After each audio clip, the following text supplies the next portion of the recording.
My name is Laura Breeden. Everybody calls me Tootie.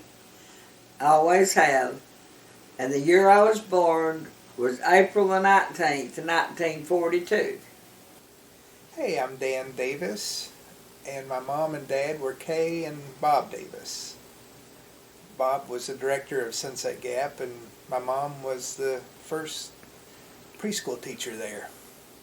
Hello, I'm Kay Davis, and I grew up in Iowa, met my husband in Chicago, lived in Chicago for 3.5 years, and then St. Louis 3.5 years, and then came to Sunset Gap for 27 years, and they were the best years of our lives. Burma Dixon is my name. I was born March 31st, 1918 on Easter Sunday. Hello, my name is Audrey Jones. I am a widow. I'm the mother of 2 children, Trey and Donna. I have 2 grandchildren I'm very proud of. I'm a member of First Baptist Church in Newport, Tennessee. That's my introduction, and I hope it gives you enough information to make you think, well, maybe she's kind of a decent person. My name is Jimmy Crockett.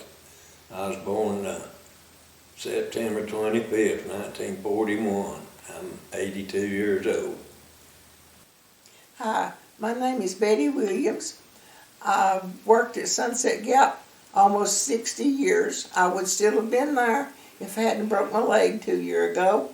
My name's Duran O'Brien Williams. I'm a great-grandson of Betty Jane Hicks Williams and Anse Williams.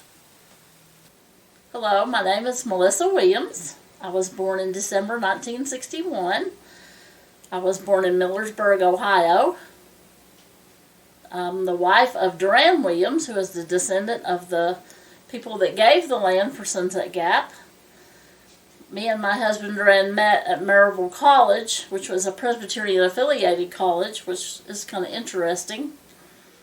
I was very blessed to teach at Sunset Gap for over 20 years. I began in 1986 when my oldest son was 4 years old.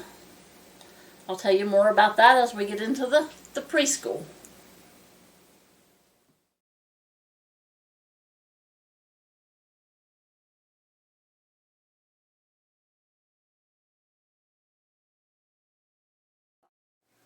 Well, I worked in a thrift shop 30-something years, but before that, Bob hired me to clean the building and the dorm after the work camps left.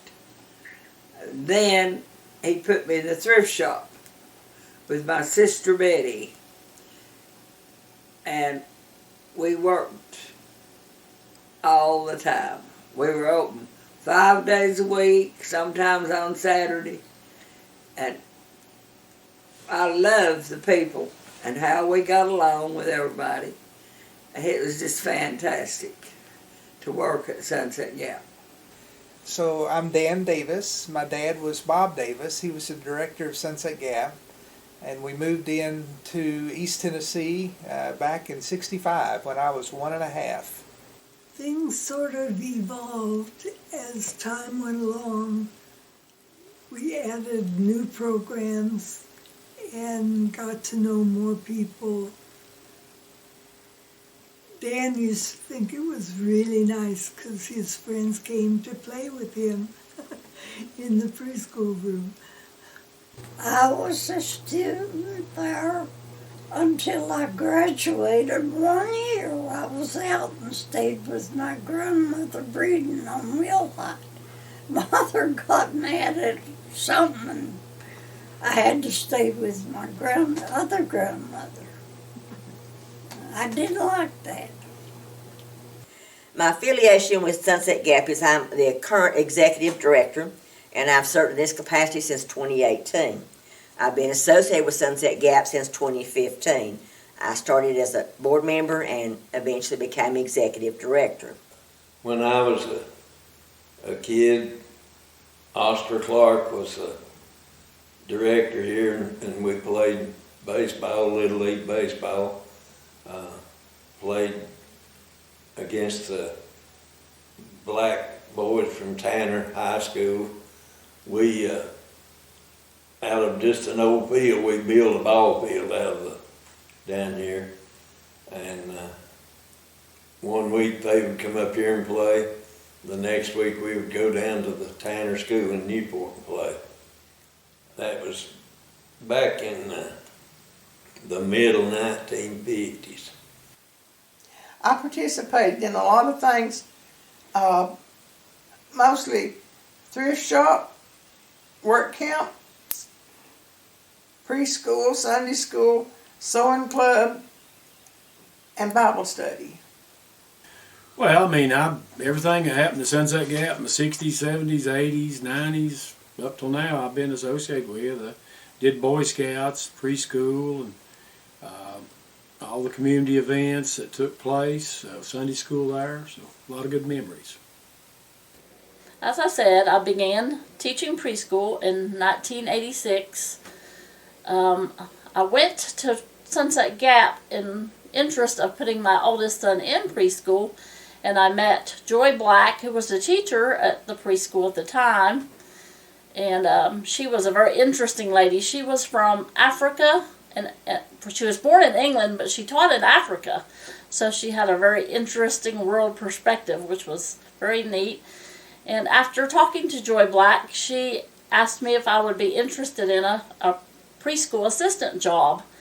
And I have a background in elementary education at Maryville College, so of course I was very interested in that.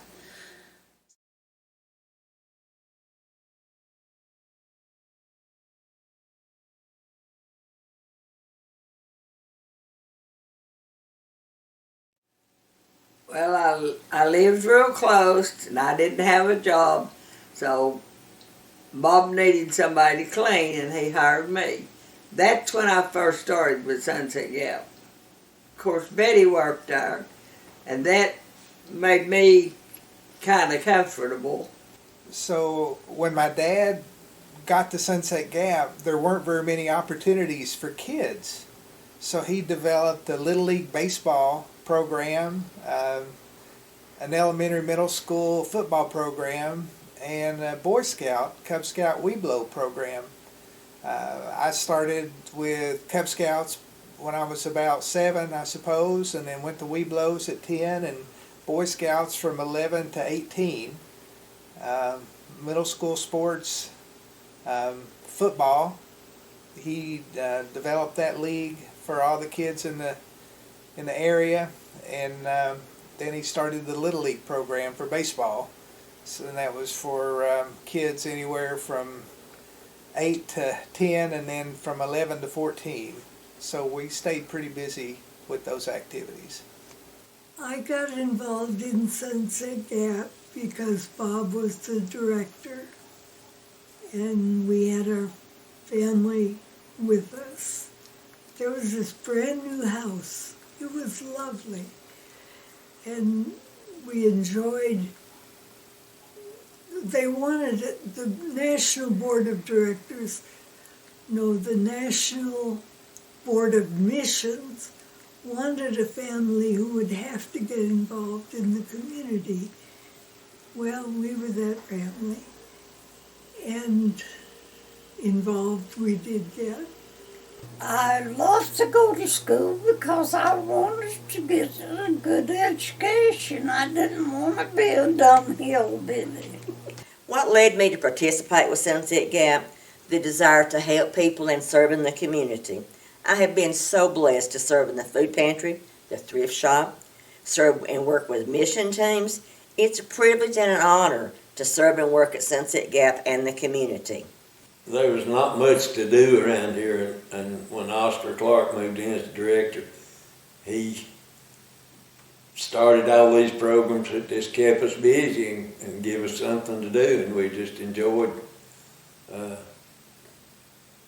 playing ball and all the programs that he had up here. I wanted to be helpful. I wanted to participate, be a part of something, and to help people. Well, my family had a long history with a relationship with Sunset Gap. You know, my dad had went to school there in the 30s and early 40s, and great-grandmother had given the land for it, and my mother taught preschool there as an assistant with Kay Davis, who started preschool program there. And I was in that first group, and so those were a lot of good things that I remember from early on. But my family went to Sunset Gap before I can even remember being there. My earliest memories was probably around preschool, but I know they went to Sunday school before that and took me as a little boy. What led me to participate in preschool mainly was my children. I wanted my son to go to preschool there, and then it was just a bonus that I got to teach, which is something that I wanted to do and was very interested in doing. I also love to be very involved in the community itself, so I got involved in all the other programs at Sunset Gap.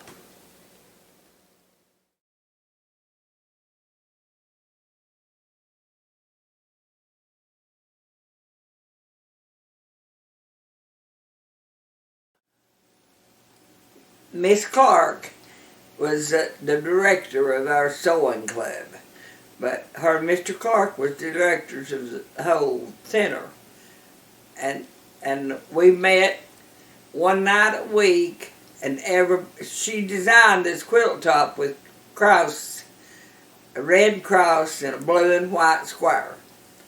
We all had to make one. I'm not a good seamster at all, so mine was puckered and everything, but she loved it and bragged on me anyway. Sewing was after Bible study, and we made quilts, dish towels, and whatever else anybody wanted to make that day. I remember the sewing group would meet a couple times a month, and they had this big rack that they'd put the quilt on. They'd sit around, the ladies in the community wouldn't sew, and when I was little, we'd crawl under there and crawl under the big rack and kind of peep up and see what they were doing. I guess with PTA, you could consider the first group of ladies in the community as a PTA to help get the community center built there, and the school continued. I think Mr. Clark, Oscar Clark, did a lot with forestry. I think that he did encourage people to, if they cut trees down on their land to farm it, to plant more trees to help hold the soil. So I know he helped with that. So those are some of the things that I either remember seeing or remember people telling me about. Part of it was my father that told me some of those things.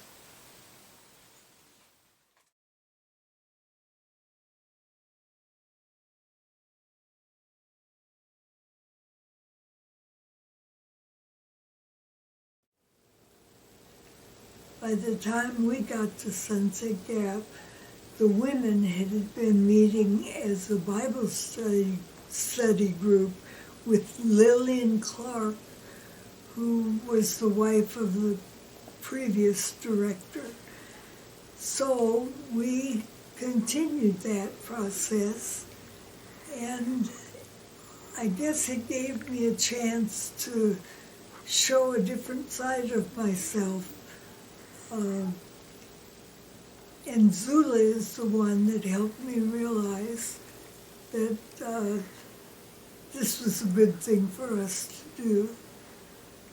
Zula Schultz, one of the matriarchs that I admired most. Bible studies consisted of 15 to 20 people. It lasted about an hour. We took turns reading different verses and stories. As always, religion was a good overtone and an undertone at Sunset Gap. We went to Sunday school each Sunday. We didn't really have church at that time. We started out meeting in a big room where the stage is. That's where the pews were. And sometime there in the 60s, somebody climbed up on the roof and threw some dynamite down the big chimney, and it blew up. So they had to redesign and rebuild part of that upstairs. So the Sunday school room then became part of what's the office there and part of what was storage. So we would meet in Sunday school, and my dad actually taught Sunday school. And what Aunt Verm, my great cousin Verm, we call her Aunt Verm, she told me she came to our church, and I was teaching Sunday school, and she said, "You remind me of your grandpa Ward." Said he wouldn't come to church and Sunday school with Grandma Harriet for a long time. Then finally he went and he just said, dang it, I'm going to teach Sunday school too. So he taught Sunday school. I didn't know that. Daddy taught up there. And I never taught Sunday school there except a couple times we met there. But I teach Sunday school now at Pleasant Valley. So you was always pray before a community meal. There was always church groups that contributed greatly to helping keep the lights on, the doors open at Sunset Gap with their community donations and their funding and the work they'd come and do. There's crosses in abundance all around the property and in the building, have been as long as I can remember. So you'd have to say that we studied the Bible. We studied the Bible during Sunday school. We had Bible school. Church groups would come usually in the first, second week of June when school was out. They had vacation Bible school. And it was, a lot of times 60 to 80 kids at that time of all age groups that would come and spend the day and do Bible study. So you'd have to say that had a real motivating factor for the community and the center was Bible and Bible study.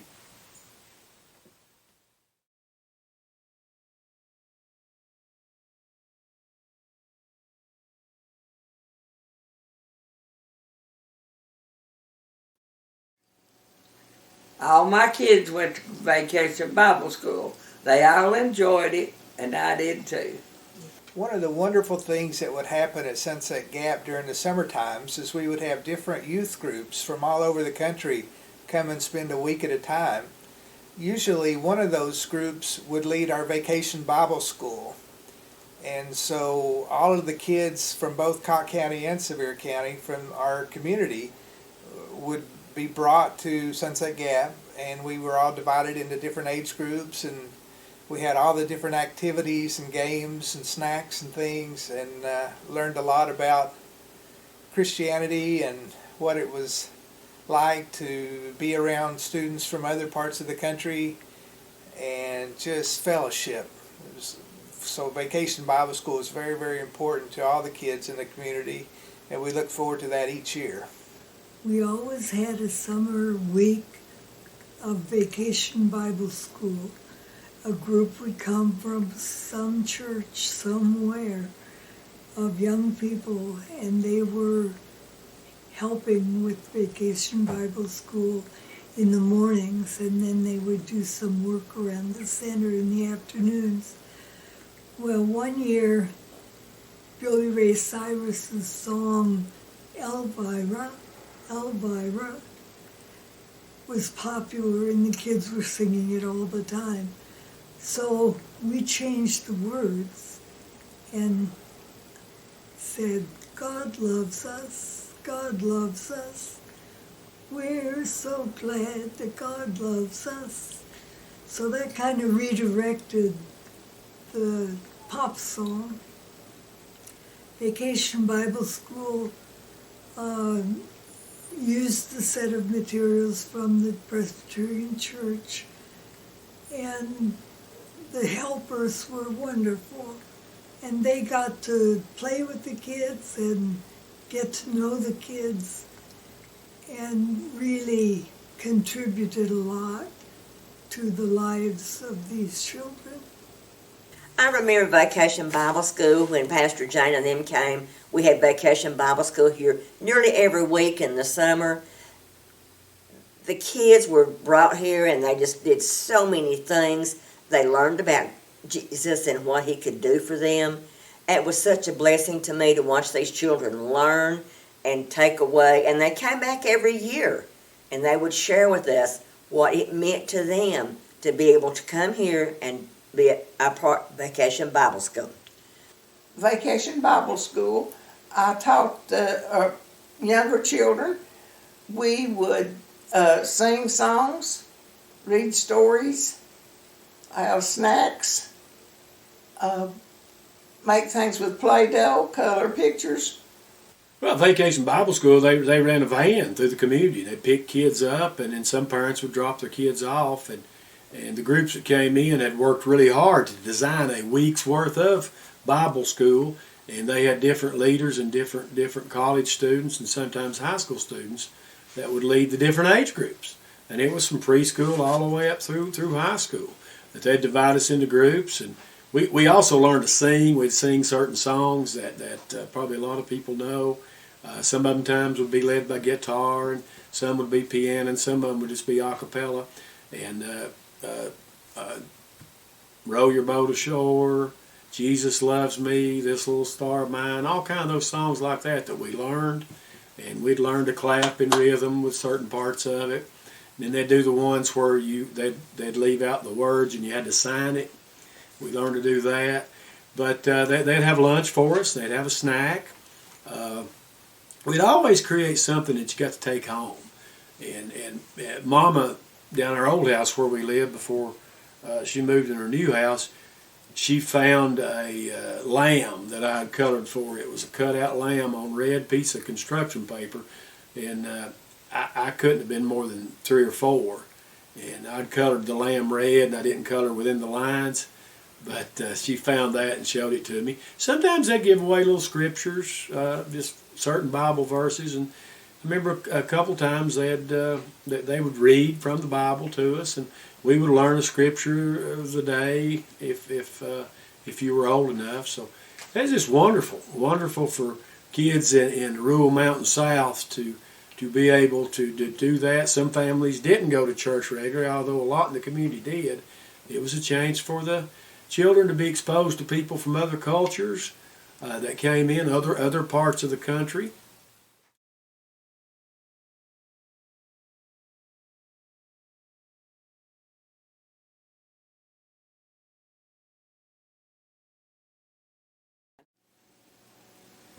I had a lot of experience with the Boy Scouts, the Girl Scouts, and we enjoyed them a lot.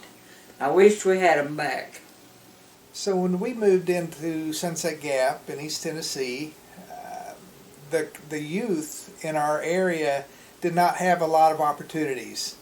Dad noticed this and thought, what could he do? And he decided to develop our Boy Scout program, our Troop 291. So we had this for the boys anywhere from, for Boy Scouts, from 11 to 18.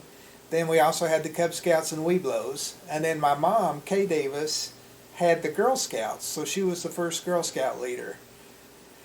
Dad made sure our guys had an opportunity to travel around the United States. And so since Dad was from Wyoming, he got the kids to Wyoming and also over to California. When I got to be, that was before I got to be in Scouts, but when I got to be 11, we took a huge trip to Canada and went to Niagara Falls. We camped out in a lot of different states using our little pup tents and stuff, and it was just maybe a 2-week trip. We took 2 vans. One of the other dads of one of the Scouts drove the other van, and had just the best time.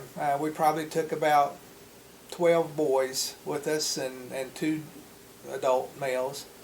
And so Dad made sure our guys had opportunities to get out of East Tennessee and to see what was out there. And that made a lot of difference in a lot of the guys' lives. Bob was deep into being the Boy Scout leader and enjoying it very much. The boys seemed to enjoy it too. Every year they would take a trip in the van. We used our own van the years we were there, and I've often thought how fortunate we were not to have had accidents. But it took boys all around the country. They even went to Wyoming, where Bob grew up, and they went to a restaurant that he had in mind, and there was a young girl there who noticed them and came up to Bob and said, "Are you the Scoutmaster?" "Yes." "Well, are you from Tennessee?" "Yes." "Are you my Uncle Bob?" And he was. So that was really a highlight for him. We decided to have the Girl Scout troop because the girls needed that same kind of fun. Not the trips so much, although Lynn Crocker took them to the beach in North Carolina one summer as the Girl Scout troop. And I led the group and had an assistant, and we met at my house most of the time because it was that size group. And one of the things we did was make something that we could give to their mothers. And I think it was using clay, and each one made their gift and gave it to their moms, who were happy to get it. We sang, and we opened with the things the Girl Scout troops open with, and closed that way too. I think it was the music to taps, but with a few different words. The boys and Bob gathered ramps for the ramp festival, and the girls cleaned them. We sat out on our front yard and had water buckets and cleaned them off and got them ready to eat. Ramps for the Ramp Festival that happened for many years in Cosby. I learned a lesson when I called the mothers of Girl Scouts together and asked for someone to be an assistant as we met as a group weekly. And one of the ladies I called by name and said, "Would you be interested?" And she said, "I wouldn't care to," which in Iowan means no thank you. I really don't want to do that. But in Tennessee, it means, yeah, I've talked it over with my husband. We decided that 2 girls would be in it, and I would like to do that. So I lost a friend that day, and it lasted a long time. Finally, we patched it up, and her girls had a good Girl Scout experience. A little later, Bob Davis came as a director, and he started the Boy Scout program. I helped as the leader of the Boy Scouts. We'd done a lot of camping. We directed traffic for the Ramp Festival some years. The Boy Scouts would go and park the cars or tell people where to park them. Boy Scouts and Girl Scouts. My son Duran started out as a tenderfoot and wound up as an Eagle Scout. My 2 daughters, Joni and Karen, was in the Girl Scouts for a while, and they participated in other things, so that didn't last long. Well, Boy Scouts, you could start when you were 10 years old and 9 months. So I got to start 3 months before my 11th birthday. And I would just look so much going into Boy Scouts. And sometimes we'd meet twice a month and sometimes once a month. And we did a spring camporee, and we did a fall camporee. And in 1972, the first year I was in Scouts, I started in October, Reverend Davis took us on a 2-week trip out west. And the second night we stayed in Oklahoma, and a tornado went by not too far from us, maybe a county over. But we were just setting our tents up, and we had them set up and hadn't them staked down yet. And it blew some of the tents over and over and over. We had to go probably 100 yards and retrieve those tents. Then we stayed at the Grand Canyon 2 nights. And, I'm just barely 11 years old, and most of the boys were 13 and 14. They're a little older than me. And I never had been away from home, much, just spend the night with somebody. So we're sleeping out on a big tarp under the stars at the rim of the Grand Canyon. And it wasn't developed out there like it is now. And I just could not go to sleep. And I was up, and I was looking around at the stars and the vastness. And couldn't hear a sound, and all of a sudden I heard a coyote howl. And it just, I didn't know what to do. And one of the older boys, he woke up and he said, "What are you doing?" And I said, I've heard an animal. I'm afraid of it." And he said, "Shut up and lay down and go to sleep." So I shut up and laid down and went to sleep. Woke up and we hiked down to the canyon and part way down the next day. Went up to Grand Tetons and Yellowstone. It was in May, late May, and there were still snow drifts up there, and I was amazed that there were snow drifts that high.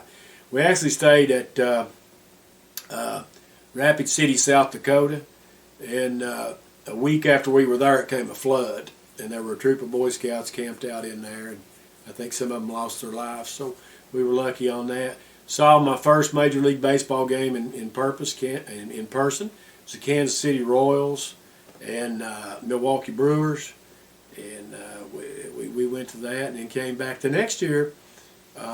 We went to Florida, went to Marine Land and Cape Kennedy, Cape Canaveral, and parts of Florida. Went to the beach, and when we took a year off and didn't go anywhere, and in '75 we went to up north and went to Montreal and Toronto, Niagara Falls.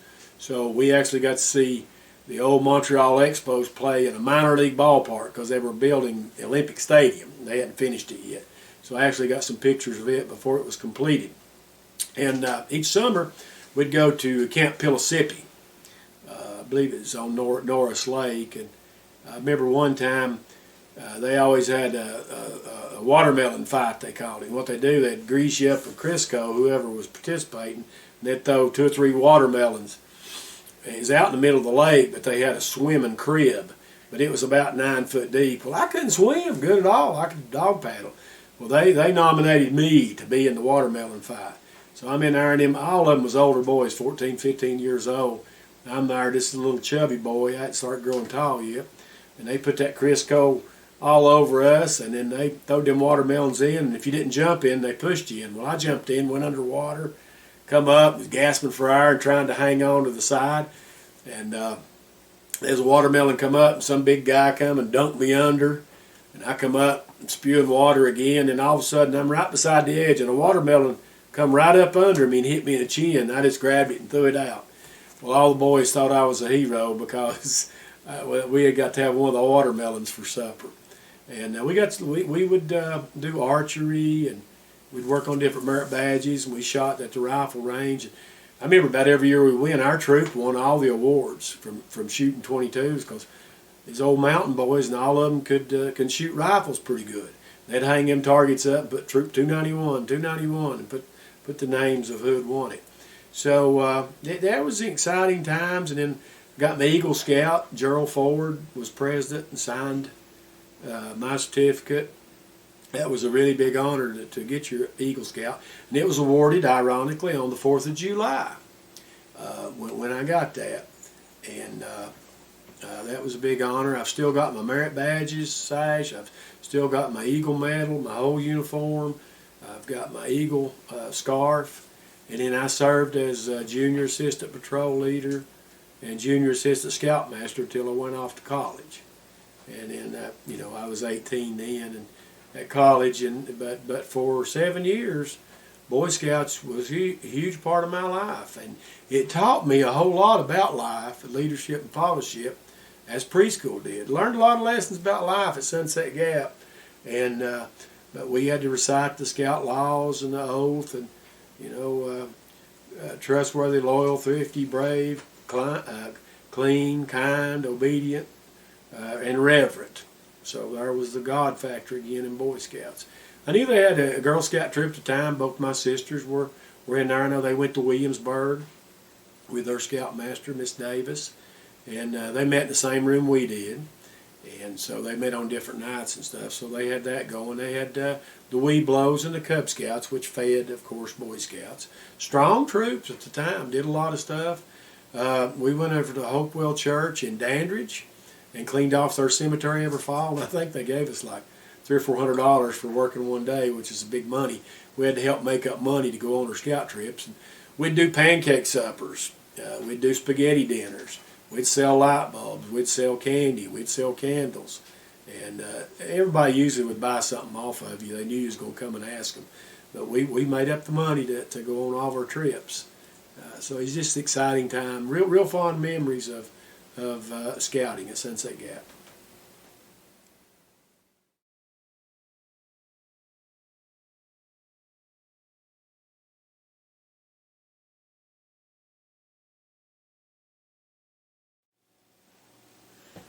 I worked at Sunset Gap Thrift Store for 30-something years, ever since 1982.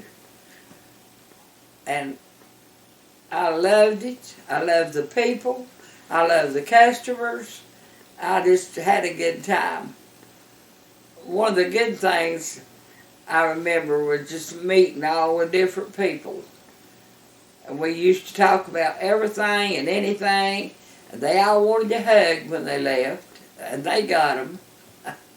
I hugged and hugged. And I liked it. Used to, when the thrift shop had opened, I'd go upstairs and hide instead of facing the people. But I got used to it. It was hard, but I got used to it. And Betty made me stay in the thrift shop with her. So, it was a wonderful experience. I didn't understand the difference between black people and white people because we had never been around them. I met some of the most wonderful black people in the world and loved every one of them. And that was a good experience for me. And the thrift shop was the reason that I got to meet all those people. One of the wonderful resources that Sunset Gap offered was a thrift shop for the people in the community. Adults from both counties, Cock and Sevier County, would come in each time the thrift shop was open, and Miss Betty Williams was in charge of that, and Tootie, as I can remember. We had clothing and items shipped in from different churches all over the country. The boxes of goods would come and be delivered at a gas station in Newport, and then Dad and I would take our van and go pick up those boxes and bring them back. And so when Miss Betty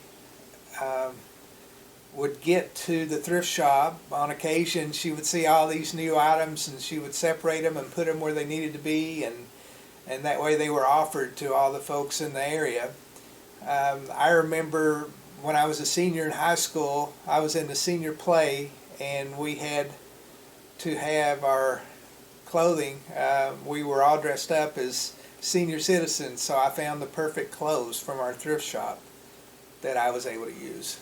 So the thrift shop was very beneficial to everyone in the community. There always was the thrift shop. It had been going on for years. And I've heard people say I could never have raised my children without the thrift shop at Sunset Gap. Always Betty and Tootie and others who took such care in opening the boxes and getting the clothing in order and hanging it up, and being there for the families who came to buy for nickels and dimes and quarters. And they were happy to have the experience. I once got a dress that I liked from the thrift shop, and somehow it got a picture taken with me and the preschool children. And I always thought somebody who gave that dress to the thrift shop probably thought, that Kay Davis takes advantage of the thrift shop.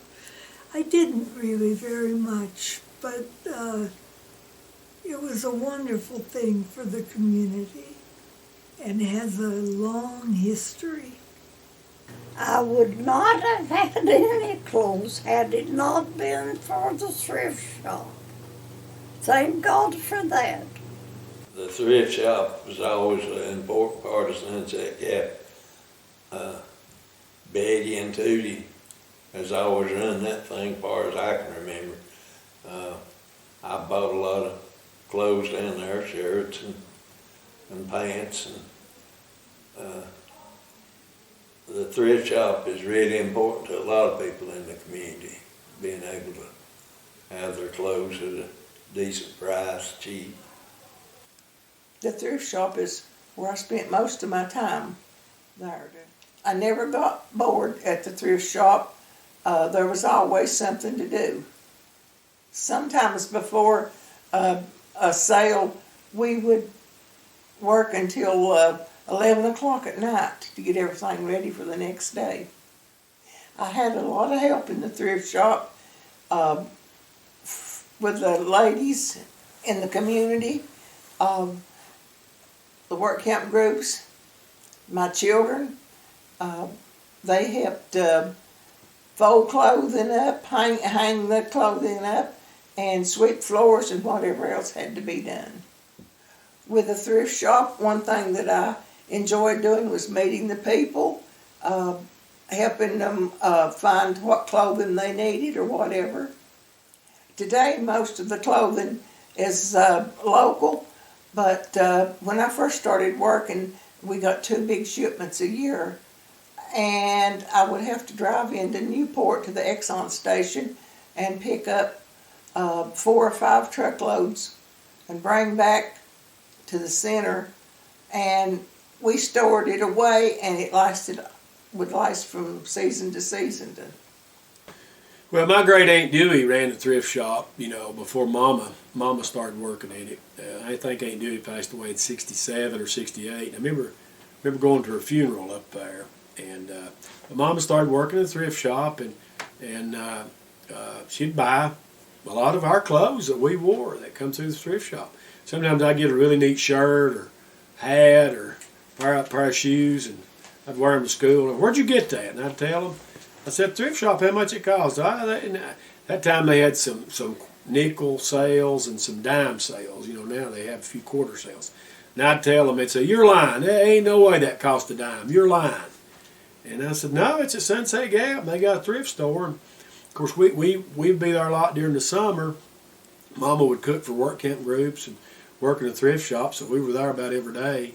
And sometimes we'd go in there before she opened up, and we'd play on the floor and look at books, play with blocks, stuff like that. And you just let people line up at the door. I remember them lining their cars up down the road, lining up at the door. Some of them that would try to get in early. Oh, I've got to leave early today, Betty. Can you let me in? No, I can't. Can't open the door at a certain time. And then you'd open the door, boy, here come a flood of these, mostly women, some men. They'd start going through all the clothes, and we'd usually go outside and play when that happened. But that was a neat program that's still going on. And my wife and Doris Wilson and Sister Karen still help with that. It's been going on a long, long time. It's served a really big need in the community to get some good quality clothes for some used, some new, to families that really need them.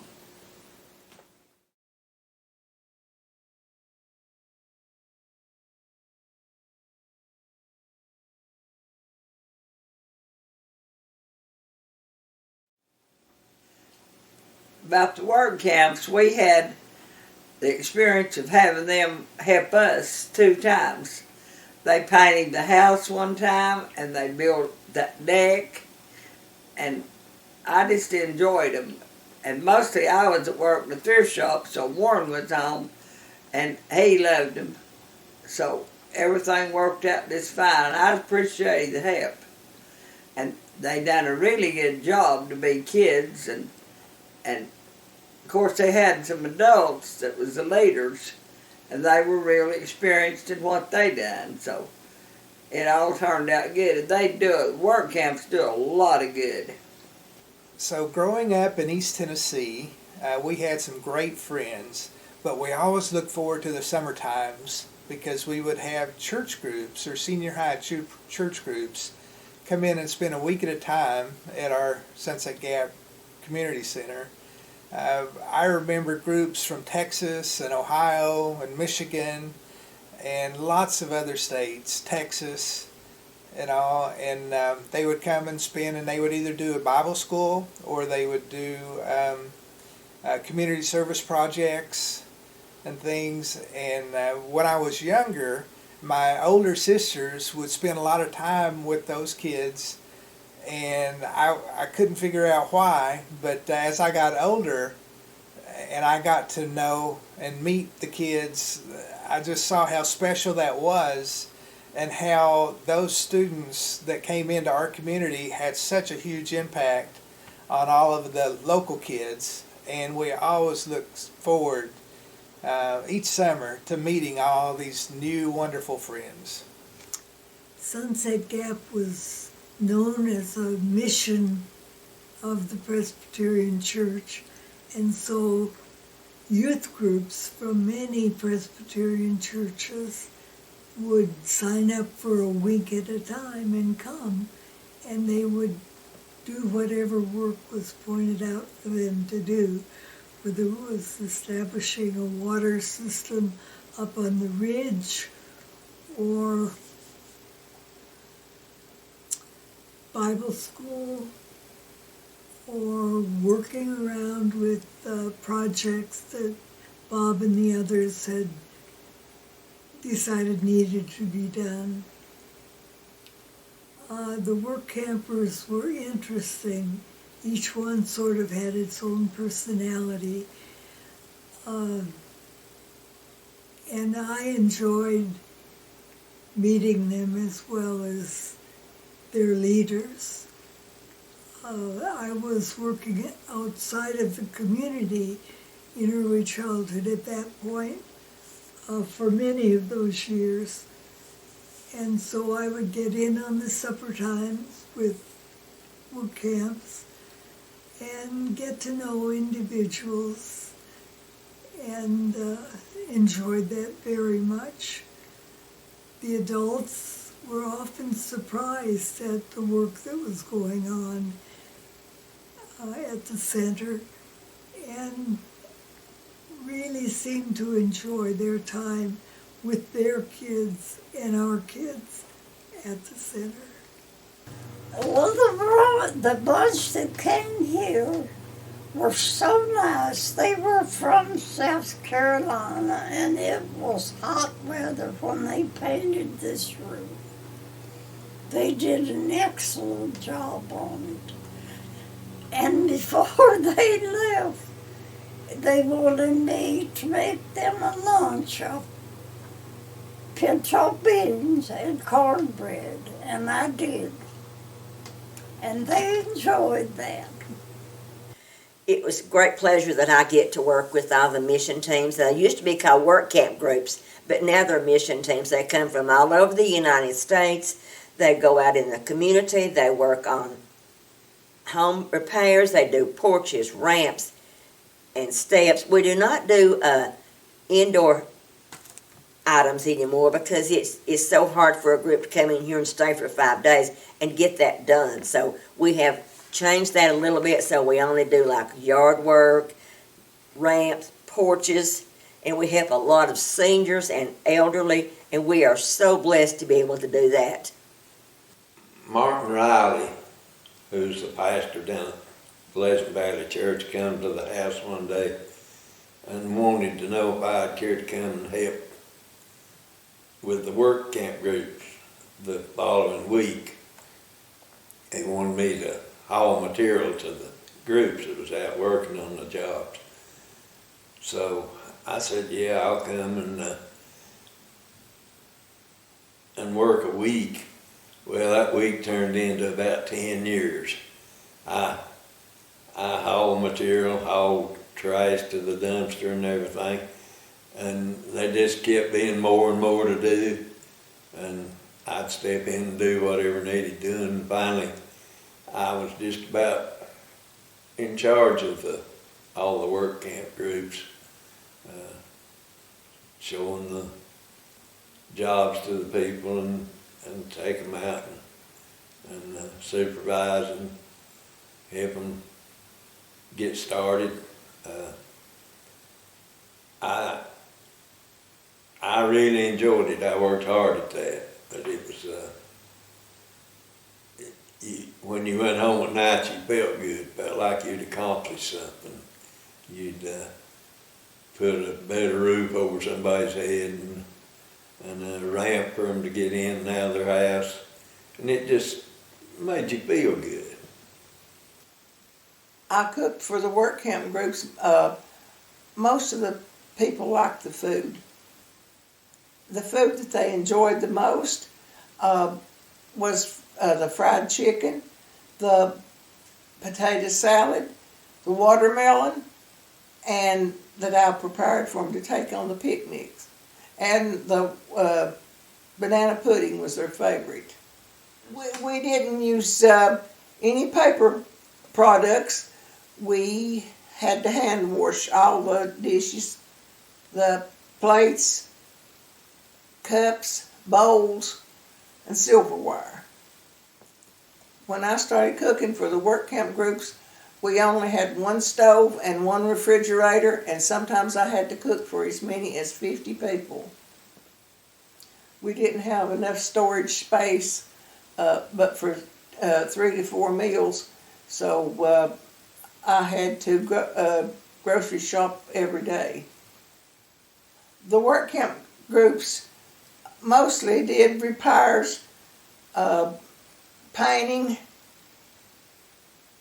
around the center, and the elderly and handicapped in the community.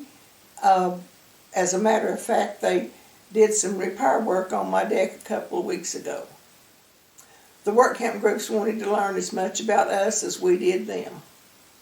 Well, work camp groups have been coming in for decades and decades, and they wanted to come in and do the projects. And in the 60s that I remember a lot, mid to late 60s and all through the 70s, they wanted an experience with Appalachian culture. Some of them wanted to go to the most remote part of Cott County and Sevier County.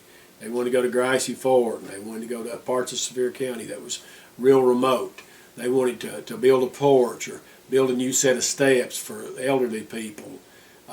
So they wanted to go out. Some of them would go out and do projects in the community.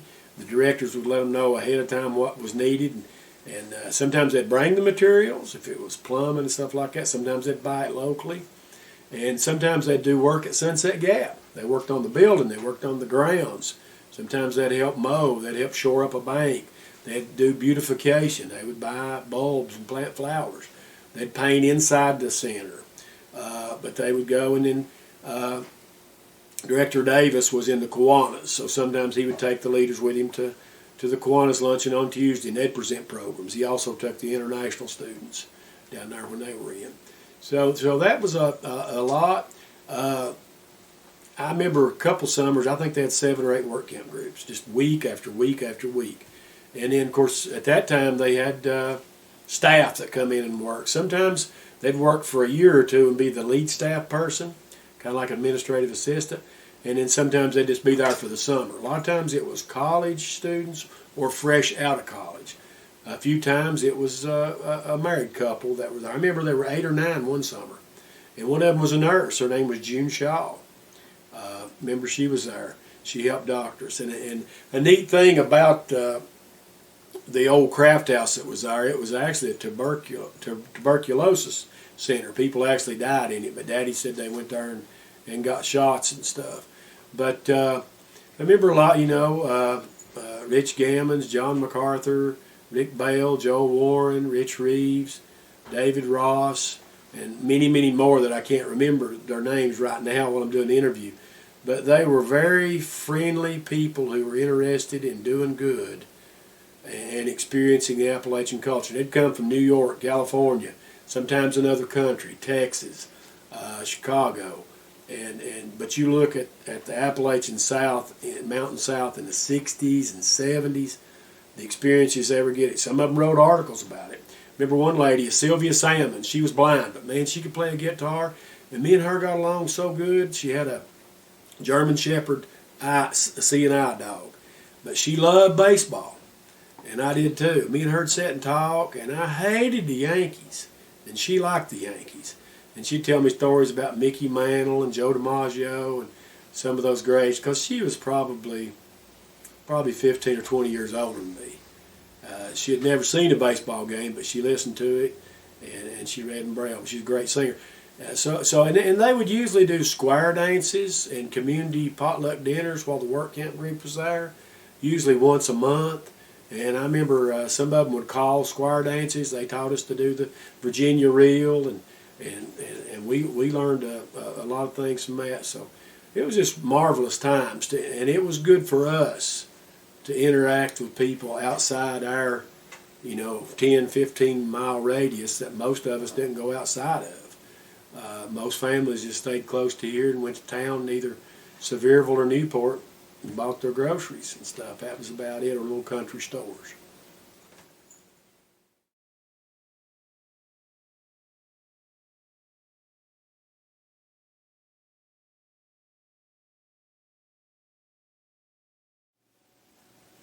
The international students, I met a lot of them, and we had people from everywhere out of the United States and anywhere in the United States.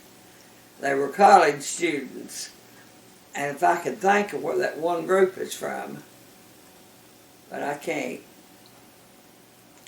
Anyway, I enjoyed them. They got along really well with everybody. And we had a wonderful time at Sunset Gap.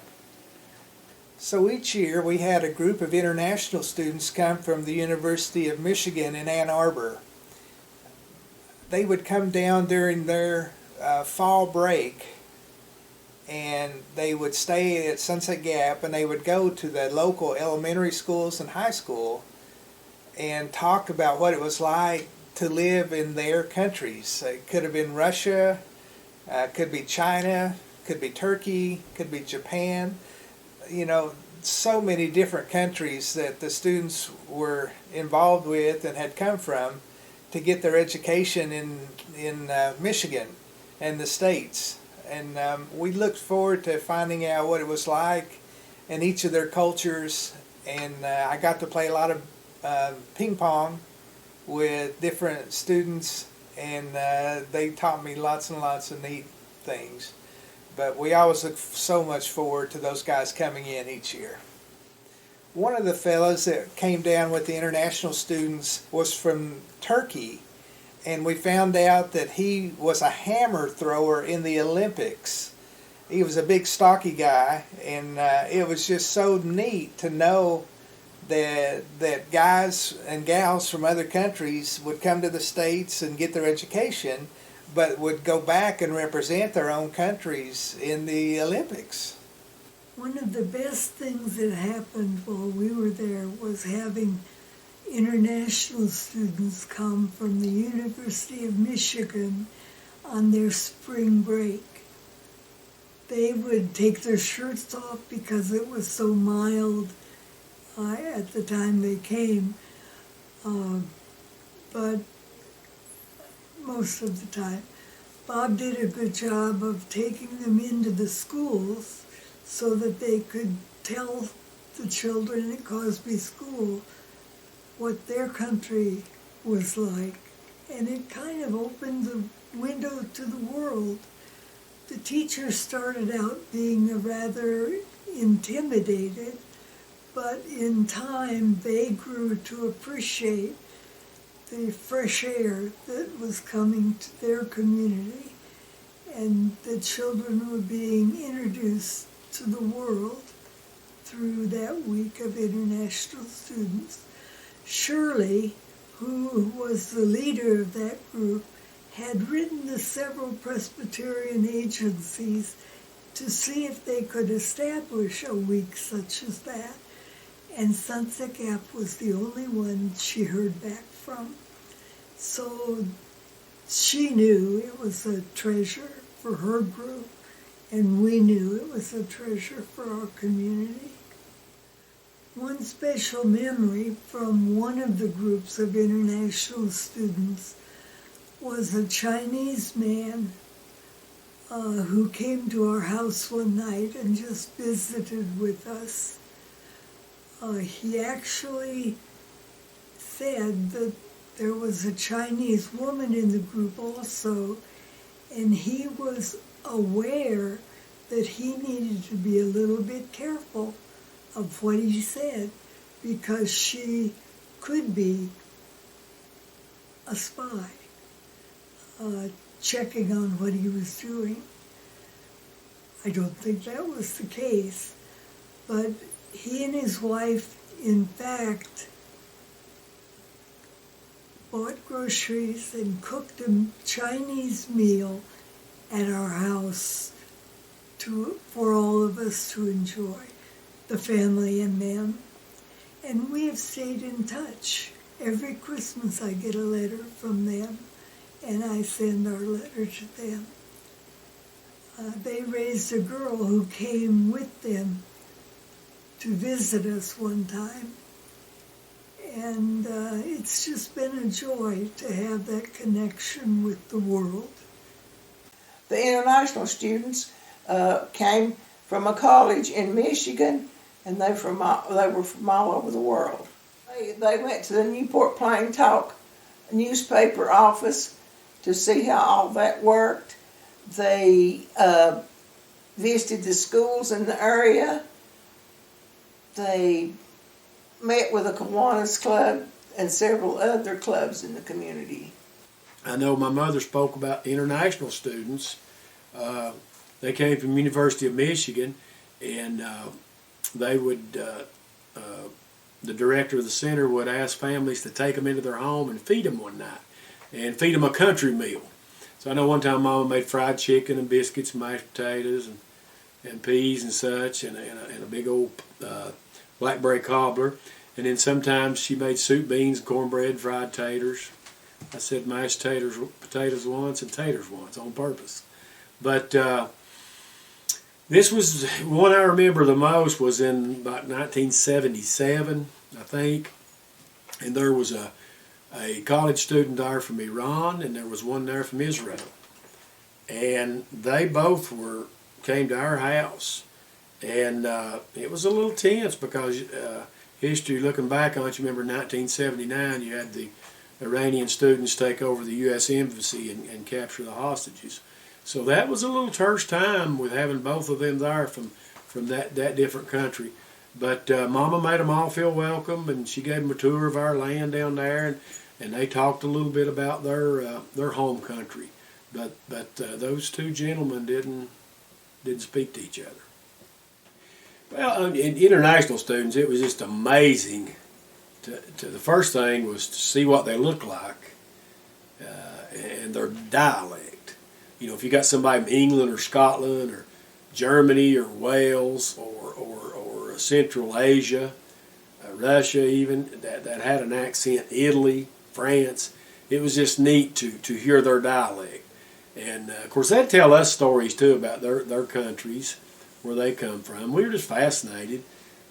It's a big thing to go back to school and say, hey, I met somebody from Ireland or Israel.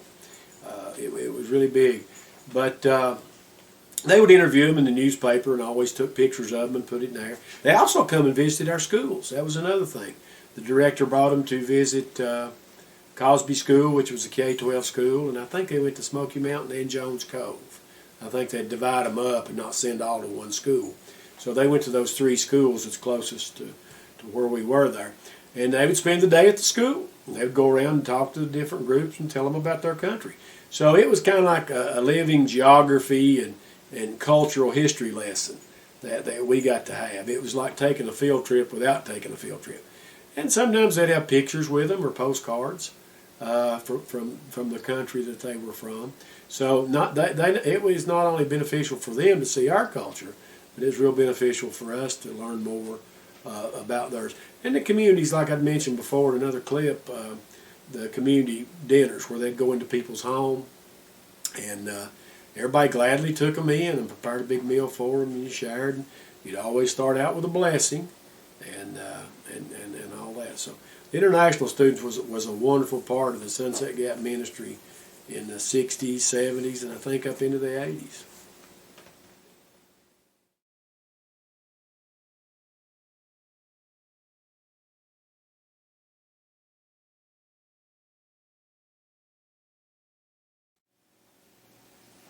My husband Warren went to school there. He went to 8 years. Had to go out Bogard 1 year for some reason, but I forgot what it was. But when me and Warren got married in '59, they were still having class down there. And his sister was in 8th grade. And we'd come up in the daytime and we'd stop and talk to them. They'd be out on the playground. And that was in '59 and '60. They were still having class. They had 8th grade, the first through 8th grade.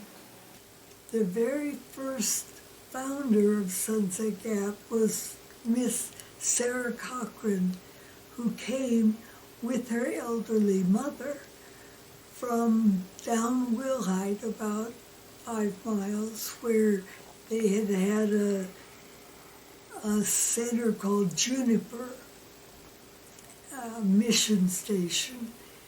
And it was decided that there were other church groups in the area and that they might not be so needed there, but the people around where Sunset Gap is now said, oh, don't go, come up the road a piece and we'll give you some land, some Sevier County land and some Cock County land, and it will be a center for both counties and run by the Presbyterian Board of National Missions.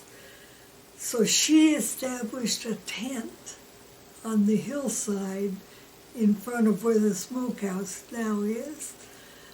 And she and her mother started out there, and then the craft house was built. I don't know if it came before the school. The school was built and the craft house was built. The craft house had been a medical clinic in the beginning, but the children who walked from up to 5 miles to get to school and back would be taken across the road to the dormitory and put to bed with a cod liver oil spoonful and a peppermint candy, and they would take a nap for a few minutes, for a while, before school started. And that was quite amazing to me, how that could have happened. She was known as a very strict person to the community, and after school hours, her motto was, get off the mission grounds, go home. And we were trying to say, come to the mission grounds. So that was how I thought about Sarah Cochran. But she did the job of opening it up to the community, and I admire her greatly for that. She had started a mission out in New Mexico or Arizona. It might have been Ganado, but I'm not sure. But she was a force to be reckoned with at Sunset Gap. It was called Glenwood, for years, until someone from the Board of National Missions at sunset stood on the porch of the center and looked westward and said, this shouldn't be Glendale, this should be Sunset Gap. And that's how it got its name. We learned to sew. We always had sewing class, and we learned to sew. And I always made good stitches, which I can't wait to do now with this arthritis in my hands. And we always had, every day, we had a certain length of time that we got out to exercise. We do jumping jacks and different things, Throw your arms out and jump up and down. They kept us very active.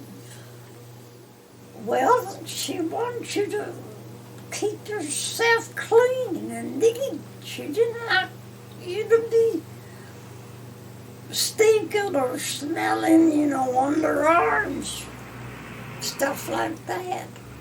And we didn't buy a lot of deodorant because we didn't have a lot of money, but we did take baths. The mothers canned, corn and beans, and we had that. We'd have soup and stuff for hot lunches.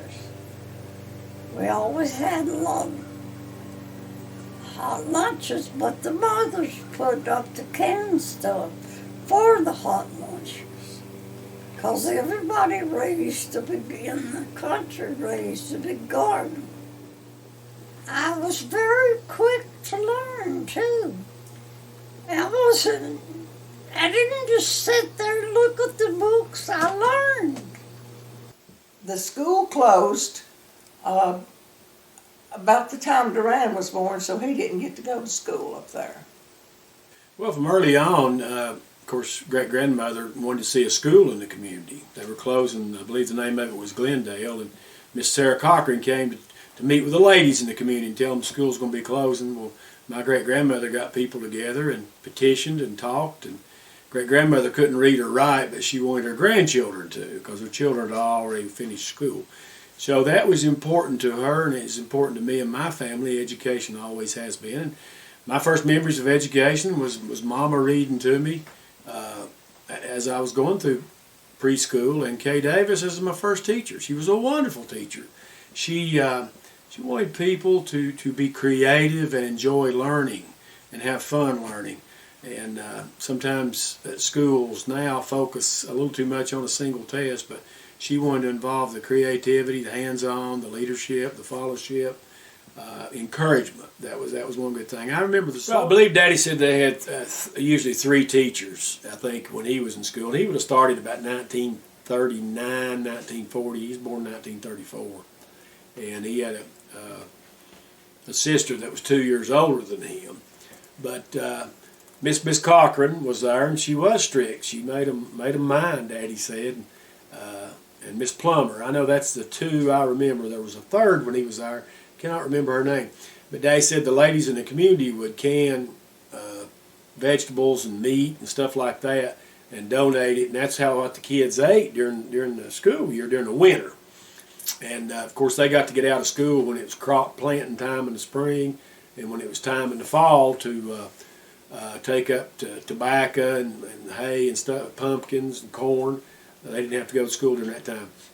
But Daddy said one time what they had to eat was cornbread, and he called it macaroni and maters. It was just canned tomatoes that the ladies had canned in big, I think, half-gallon jars mixed with elbow macaroni. He said he didn't like it. He said slimy, and I wasn't going to eat it. And so I think it was Miss Cochran come by and tapped him with a ruler, I think, and said, David Williams, you get to eating that macaroni and maters. And he wouldn't eat it. And she said, you're not getting up and going nowhere till you eat that bowl of macaroni and maters. He said, I wouldn't eat it. And he said, I started making faces behind her back, and kids would laugh. And she scolded me again. He said they had paper napkins, and she told him not to look up. And he said, I tore a hole in my paper napkin, and I'd peep out at everybody. So I asked him if he ever ate it, and he said, no, I never did eat it. So they were strict, but they taught him a lot. He said they worked a lot on the math, of course, and right now, Daddy wasn't a good speller, and his penmanship wasn't real good. He could read pretty good, and again, great-grandma, she couldn't read or write. And another interesting side story: Grandpa Ward, who I named my youngest son after, he went off to fight in World War I, and Grandma was 10 years younger than him. I think she was just about 15. He was 24 or 5. And Grandma couldn't read or write. So Grandpa was over in Europe in 18 in that final push in July, August, September, October, before the armistice in November. He'd write letters to Grandma, but she'd have to take them to one of her 3 sisters that was older than her to read them to her. And that was kind of neat. And when Grandpa got out in the war, he took 2 newspapers a day, the evening paper and the morning paper, and he read them both, and he'd roll them up.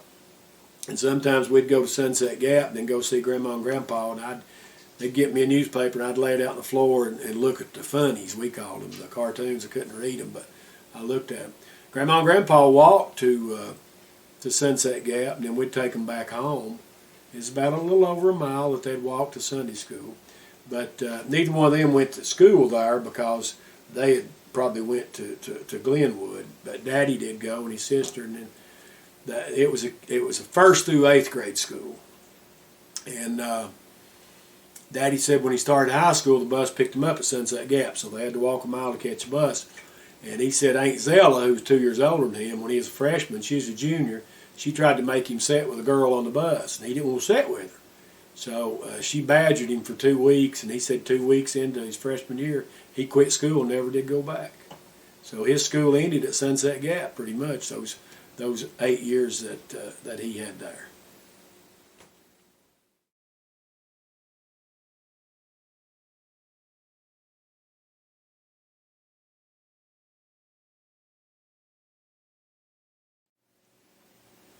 The first preschool I remember, Kay Davis was the teacher. And my daughter Sandy went to that preschool class. She's 4 or 5. And Kay done an excellent job. And all the kids really enjoyed it. And then when that class passed, we get another class. They went 2 years to preschool. Then they went on to school, regular school. So when we first arrived at Sunset Gap, we did not have a preschool program. My dad was the director, and my mom was in early childhood development with a degree in that area. And so she became the first preschool teacher at Sunset Gap that I was aware of. And so as I got a little bit older, I got to participate in the program, and we looked forward to reading the books in the library and learning the colors and shapes and playing out on our playground and playing Red Rover and different kinds of games. Mom was so patient with all of us, and it really helped us when we got to the first grade. We had boys and girls from the community who all had their own uniqueness. When the Williams family, Betty and David, were ready to move from their cabin house to a house where they now live, Duran inspired the group to move, so they loaded up a blanket with all the housekeeping equipment and dragged it across the corner, from one corner of the preschool room to another. And Justin saw the road grader come up the Sevier County side of the road, and the next morning he came and showed a picture of a road grader that was very complex. Kids showed their talent early on in their lives, and I was thrilled to be a part of it. We sang and we read books, and one little boy who was very shy wanted to tell me something, so we were seated in a circle in small cane-seated chairs, and he came over and whispered in my ear whatever it was he wanted to say. And the other kids accepted that as conversation. So they all learned to get along with each other. Bernice Breeden was particularly proud to have a preschool because she had been a teacher of 8th grade at Cosby School for years, and she was maybe my biggest cheerleader. I was a parent aide with a preschool, which Kay Davis started. In the later days of preschool, I drove the van when the regular driver couldn't be there. Now, preschool was a big thing to me. I thought it was just the grandest thing in the world that I was going to get to go to school. So I went up there, and Miss Kay Davis she started the preschool program. And we had those little chairs, and there's still 2 of them at Mama's, and I think My wife may have one. My sister's got one or two. But these little bitty chairs, and they were different. They painted them different colors. Some were blue, some were yellow, some were red, and some were green. So you had your own color of chair you sat in. So you were learning colors by the chair you sat in. We learned to count. We learned our alphabet. We learned to read a few words, actually. Kay read to us some, and we got a snack. I remember we get these little cups of Kool-Aid. Man, I thought that was the grandest thing in the world, to get a cup of Kool-Aid, and sometimes it's a homemade cookie I'm sure she had made herself. But we learned manners. We learned that we were supposed to sit up straight, and I may not display the best manners all the time now, but I learned them then. You had to sit up straight. You had to say please and thank you. You had to be courteous to other people. You learned a lot of those life lessons they always say you learned in kindergarten, everything you needed to know. But it was neat. She'd give us, we got our name put on a piece of paper and pinned it to our clothes the first week or two, I guess, that were there, so other people could know her name. I thought that was really neat. She'd call on us sometimes for different expertise, she called it. She may call it something different. But she knew a little bit about each of us and our families, and if she knew we were doing something really interesting, she might have us tell that during story time. You know, and it's a big thing for kids to get to relate. Of course, I know my wife taught preschool after Kay and Joy Black for many years, and she told me some funny stories. She said sometimes you have to be careful what you ask little kids, because they'll tell you everything. And it was just neat to put your voice in the room. It was neat to set those little square, rectangular tables, to color, to learn to make your letters, to get up, march.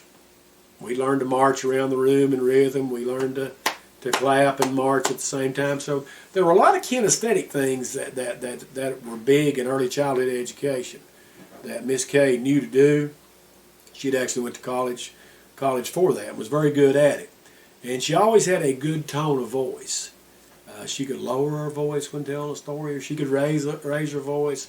But even when she called you down for doing something you might be going to get hurt about, it was always in a kind, corrective manner. So that was a really good thing. And I remember we had snowmen we were going to color. And somebody said, what color do we color the snowman? And this was really neat, I think, when I look back on it. She said, what color do you want your snowman to be? Well, I knew snowmen were white, but all of a sudden, we could make a snowman of any color with them crayons we had. So I just thought that was neat. And that was her method of teaching, was very, very child-friendly. It was still guiding. She did a good job of guiding you without being over-demanding, but she gave you flexibility. And I will say later on, my wife, I saw her integrate a lot of creative learning. Learning should be fun. Learning should never be dull, drudgery. I've been in a lot of schools in my life, and one of the worst things to do is walk into school where nobody's having fun. Parents, students, teachers, principal. Something got to give when it's like that, when nobody's having fun. It all can't be playtime, but you need to have constructive play and build in music and rhythm and things like that. And after talking to Joy Black, she asked me if I would be interested in a preschool assistant job. And I have a background in elementary education at Maryville College, so of course I was very interested in that. So in that year I started preschool with her as the aide, and she only stayed a year.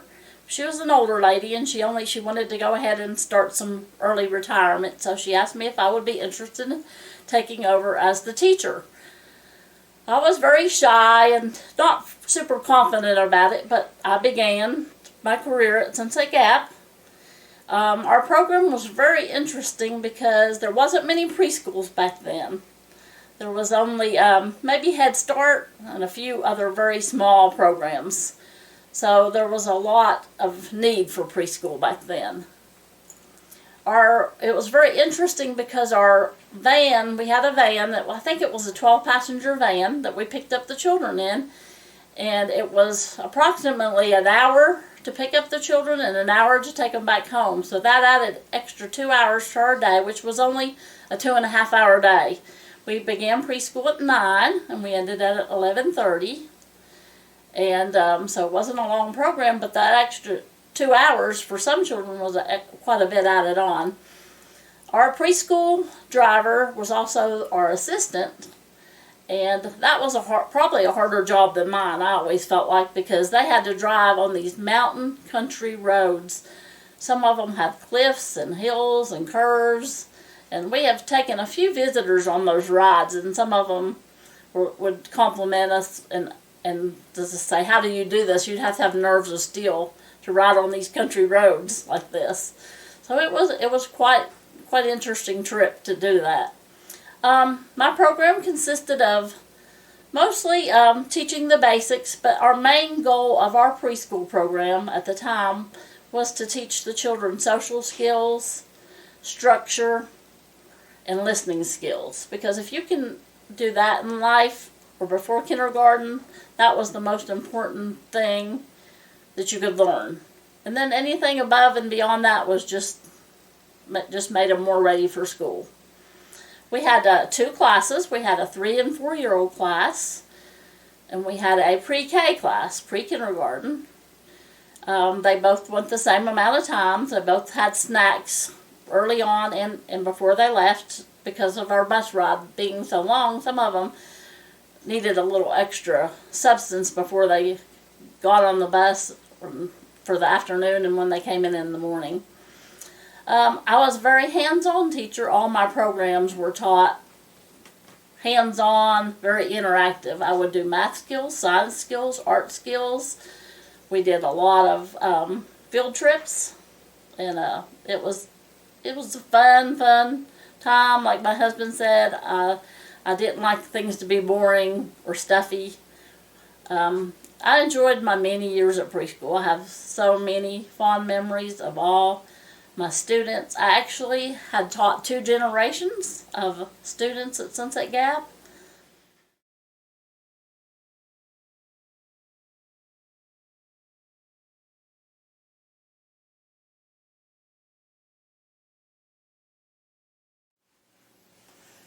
The first date I had with Warren, he took me to Sunday school at Sunset Gap.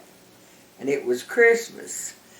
And they had everybody a gift. The regulars they was used to. Of course, I was a new person. So Dewey Williams was done the Thrift Shop then. So she went somewhere, and a little bit she come back with this little wrapped package. It was for me. It had a red leather wallet, and I'd never had a wallet. And a brush and a comb. And I thought I was rich.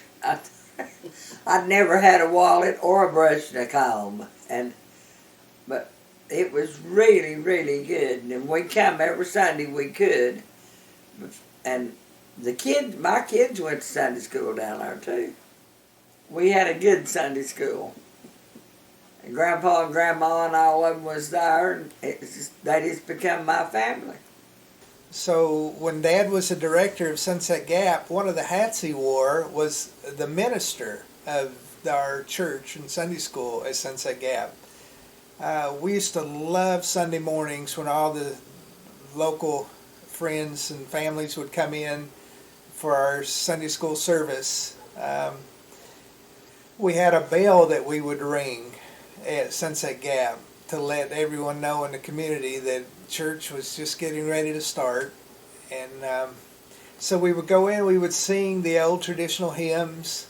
We had a wonderful piano player, and we would do that, maybe 6 or 7 songs, and then we would divide up into age group for Sunday school classes. One of my mentors, Dran Williams, was our Sunday school leader, and he would help us with our understanding. But we really appreciated that, and as we look back on it, it was powerful. From the first day we got there, we knew there was to be Sunday school. We were from St. Louis more recently, and Chicago before that, where there always was Sunday school. We knew what Sunday school was, but the people gathered a half an hour before 9 o'clock, which was the scheduled time. This was a community event for the people of Sunset Gap who chose to come to Sunday school. It meant a lot to the people. One day Walt Williams came up from his cabin down the road carrying a gunny sack over his shoulder. And we, of course, wondered what could be in it, but it turned out to be a live chicken. It was early in our history there, and so this was a test to see if the Davises could handle a live chicken and eat it for a meal. I had grown up with my grandfather's and his wife, my grandmother, being on the farm near Sioux City, Iowa, and I'd seen my grandmother take a chicken and wring its neck like that.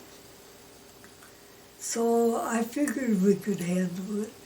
So Bob said, I'll cut the head off if you will pluck it and cook it, clean and cook it. So that's what we did. But before we did that, we put it in the utility room at the house and kind of forgot about it, because the next time I went into the utility room, maybe to do a washing, there was this chicken looking up with this one little beady eye, and we dealt with it soon after that. And it was tasty. Oh, we loved that Sunday school. We loved everybody, even the older people loved to go to Sunday school. A lot of people had to work and they didn't go very much. When you're on a farm, you don't get much spare time. You're busy working. We also had Sunday school up here. We would walk on Sunday morning never did have church, no preachers, just Sunday school singing, have big crowds come. Sunday school was led by the Reverend Robert Davis. He was our director at the time. We had Sunday school up there till about 1980. Most of the people that went up there had to work at Gatlinburg, and you had to work on Sunday. Well, like I say, Sunday school started out in that big room, and it's kind of if you've been to the auditorium there, it's cavernous. So you always had a piano player and had a message, and we sang songs, passed the plate, and took up the offering. Then after the dynamiting of the chimney, we moved over into the smaller room where the piano sounded a lot louder. Mary Webb was piano player, was there, and Kay could play too, but Daddy called her Mary Estelle. That was her name, Mary Estelle Bradshaw. And I went to school with her children, but Mary was a beautiful piano player. And but Sunday school lasted an hour. We'd get there, they'd do announcements and community information. We'd sing several songs, not just 2 or 3. We'd sing 6 or 7 songs, a lot of the favorites week after week. And at that time, Daddy would teach Sunday school, and Bob taught if Daddy wasn't feeling well, and sometimes Bob would teach a lesson too. But they'd read the questions, and people commented on the lesson of the week. So it was real neat. I remember one time, Daddy stood up in the pew there, and I stood up beside him, and a guy behind him who didn't come that much, but he tapped Daddy on the shoulder, didn't say that, and pointed down. Daddy's wallet had fell out of his pocket, and Daddy picked it up and thanked him. But it was kind of neat, it wasn't just, it was bigger crowds, I think, in the mid-60s than it was in the mid-70s, but we still had good numbers there in the high teens or lower 20s then, but it was a time to fellowship. And like I say, Grandma and Grandpa walked to Sunday school about every Sunday, and Grandpa wore overalls 6 days a week.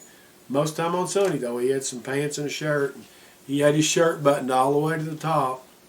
It doesn't matter what season it was. He had a long sleeve shirt on. I never saw Grandpa with a short sleeve shirt. And Grandpa Walt, he's actually my great uncle. He walked Sunday school. That big old felt brimmed hat. And but they'd walk. They'd sit there. And I don't remember Grandpa and Ward or great uncle Walt singing any. But Grandma would in at Christmas time to bring a lot of stuff into this. Boy Scouts would go out and cut greenery. We'd go out and cut a bunch of cedars and holly and bring back. We'd decorate the building. We'd put cedar boughs all the way up both railings on the Sevier County side and the Cott County side. And we'd set up a tree in every room. And then Sunday school, that was on a Saturday. And then in Sunday school, everybody that's Sunday school would go decorate the rooms. They'd decorate the trees. And sometimes we'd do some popcorn and cranberries on thread and put it on there. And then they had the old tinsel that they'd put on there and some lights. And they'd always have a big Christmas program sometime after that. So it was really neat to get to how Sunday school helped during that holiday. And at Easter, the director would always buy peace lilies, I guess you call them, Easter lilies, white ones, and he'd decorate the little Sunday school room with them, and everybody got to take one of those home that day and enjoy it for a week or two, and then plant it and see it come up again. So just really neat, the singing, the fellowship, patting on the back, hugging, shaking hands, all kind of things, and just seeing the different people come there.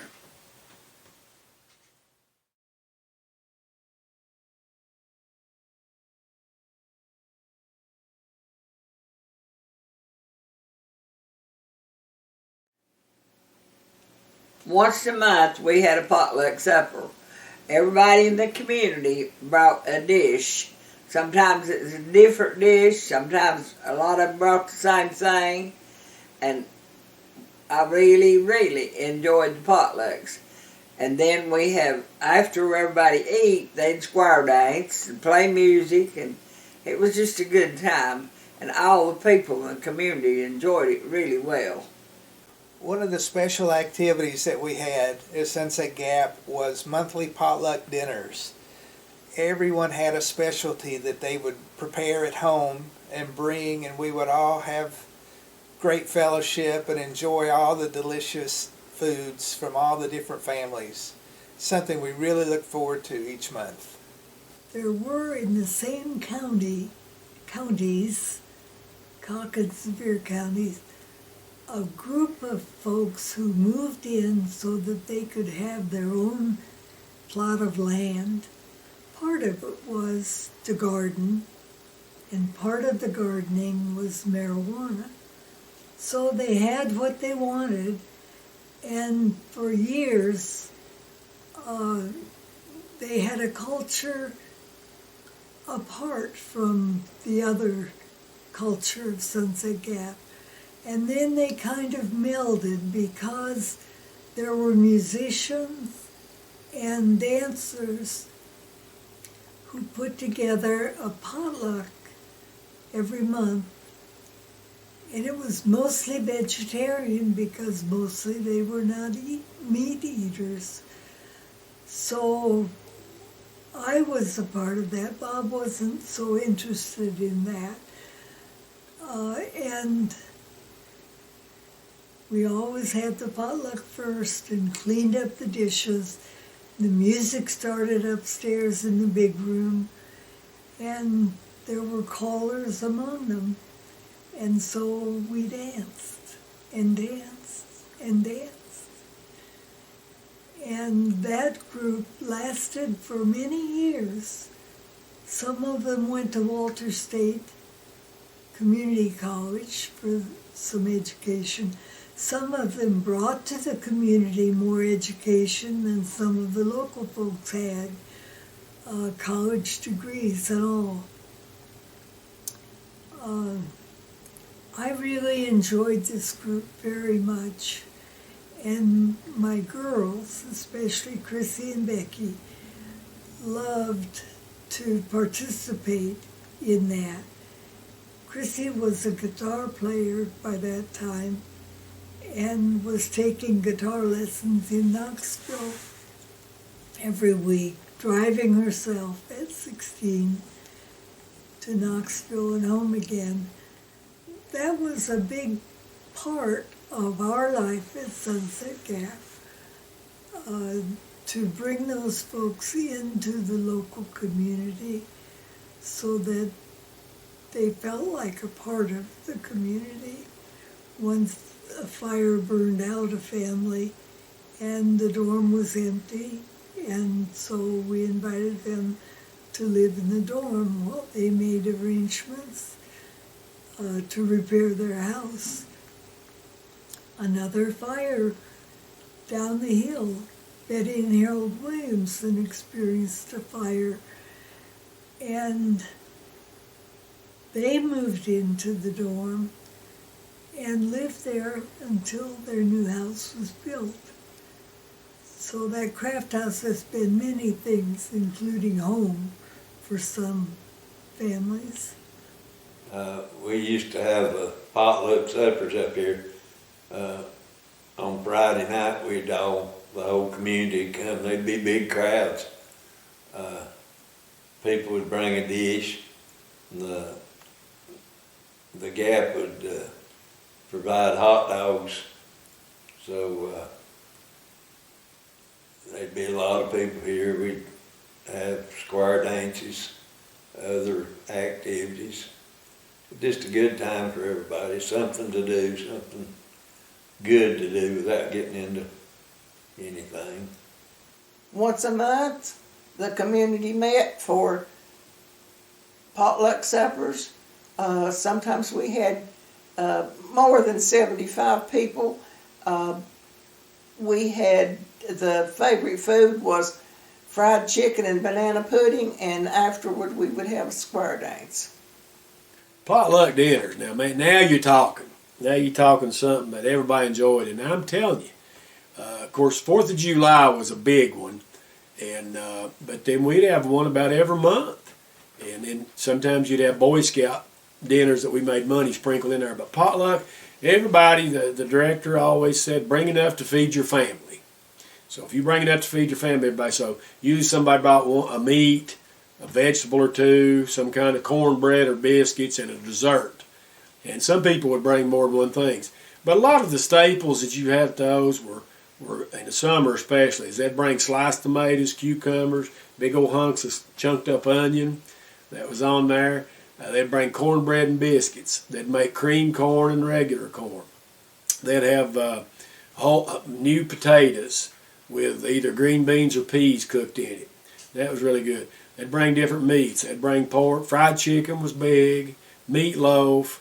Always had a bunch of deviled eggs. Slaw. The old-fashioned tater salad. People made it different ways. Some put eggs in it. Some put mustard. Some didn't.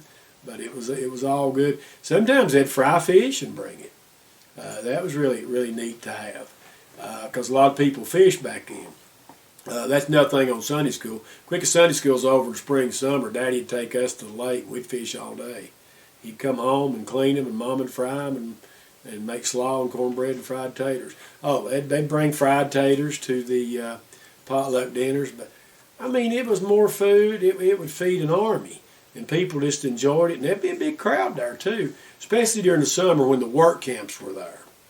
You had to bring extra because the work camps were living there and stayed in the craft house and couldn't really cook as much. But you talk about some of the best food in the world, good old-fashioned Southern food, it was. But the fellowship, the talk, sharing, people found out if somebody needed help doing something and they could go help them the next week or two. They'd always start out with a prayer, and if somebody needed special mention that was getting older, fell and broke something, they'd always mention that. But you talk about good times. I guess it's like that old saying, you feed them and they'll come. When they had those potluck dinners, people would show up.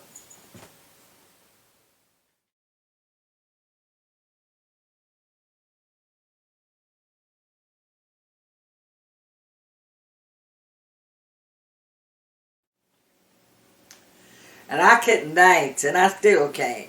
But David, my brother-in-law, he'd dance every dance. So he grabbed me one night and pulled me out on the floor, and I was laughing so hard I couldn't dance. But he tried everything in him to get me to do it right. And then we just both laughed about it, but everybody enjoyed it. They liked watching me make a fool out of myself. But I had fun. Hey, one of the activities that we would do after a potluck supper was have country dancing or square dancing. We had wonderful musicians from the community that would do bluegrass music and things, and then we would have a caller and someone that would tell everyone what they needed to be doing, and all the people really enjoyed the country dancing and the square dances on those special nights. One of the outcomes of those potluck and dances was that Chrissy went to Berea College and became a Berea College country dancer, and they had a chance to go to Europe. My best story of my whole life is that she went with the dancers to Europe, and I went with my master's program to Europe, and we met one day. We both were, I had not checked our schedules to see if they would overlap, but they did. On one day in Copenhagen, we had ridden the train overnight, sleeping on the train from Sweden, and they had been on tour in Denmark, I think, and so I was ready to get my bag and put it in the storage area of the bus, and I got on the bus, and I thought, oh darn, I left my carry-on in the storage area. I'm gonna go get it.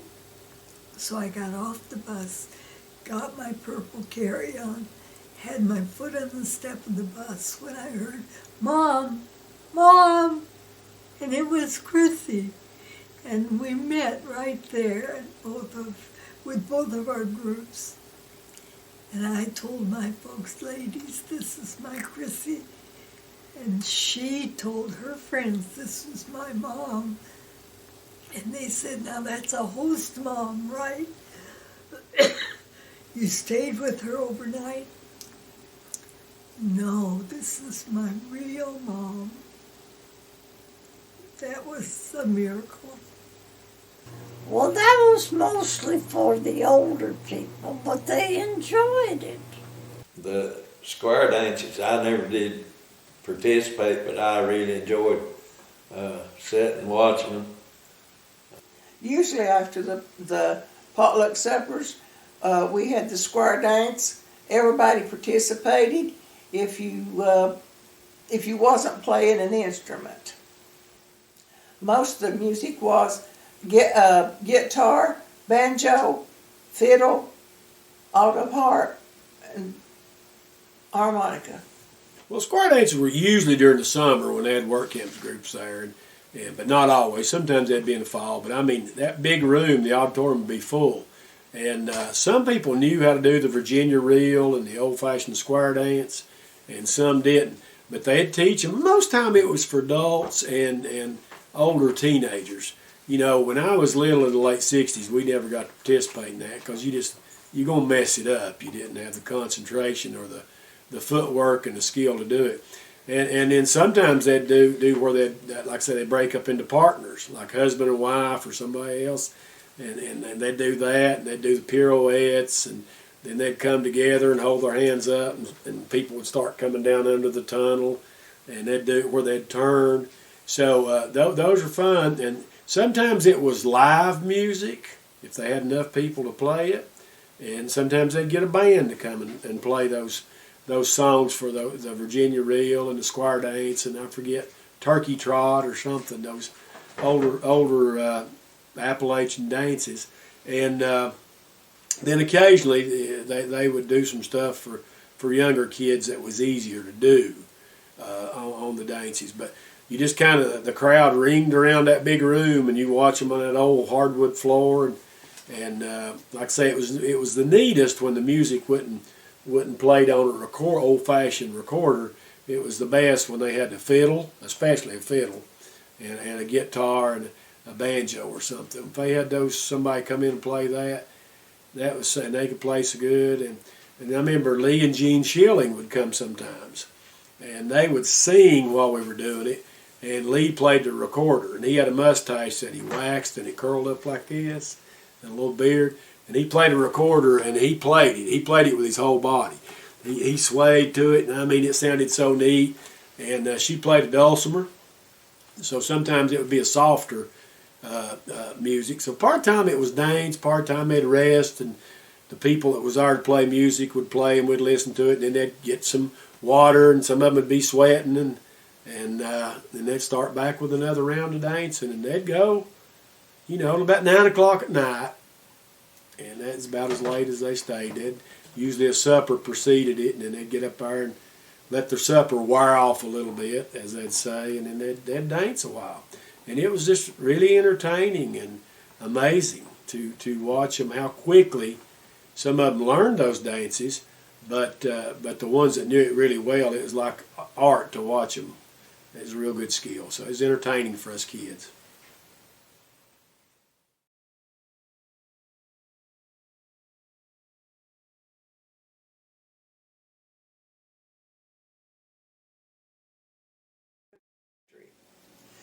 I remember this man came and he was hungry. He wanted to know if we had any lunch we could share with him. So we give him our lunch. We had a can of soup and some crackers. And so we done that. Then we talked to the board about it, and everybody decided to have food on hand. So that turned over to starting the food pantry.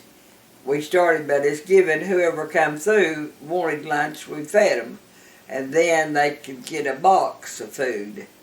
And I'd done that for a long time. Betty stayed in the thrift store, and it was a success from start to go. And I forgot what year that was, but it was early. It was good. It helped a lot of people. I'm going to say hippies. They would come a lot of times and want just enough for one meal. So we done that. We done whatever. And I love those people. I mean, they were good.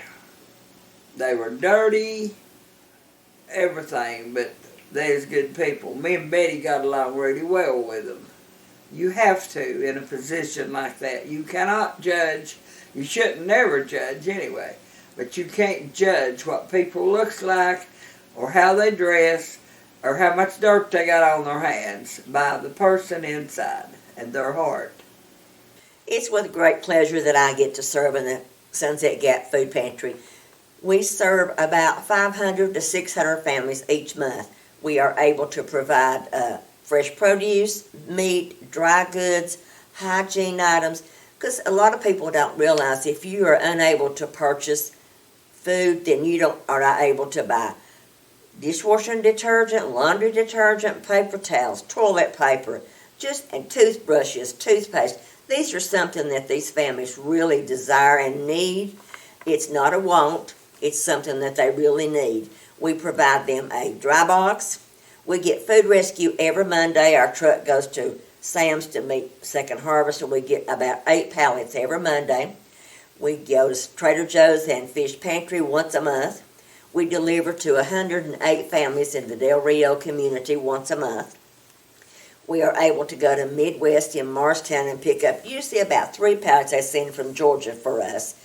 And the families just so much enjoy what we can give them. I mean, and what we give them is supposed to last a month, and it normally does. But like I say, we are so truly blessed, and the volunteers, there's about 25 of them that come every Monday and Wednesday to help pack boxes, help unload the truck.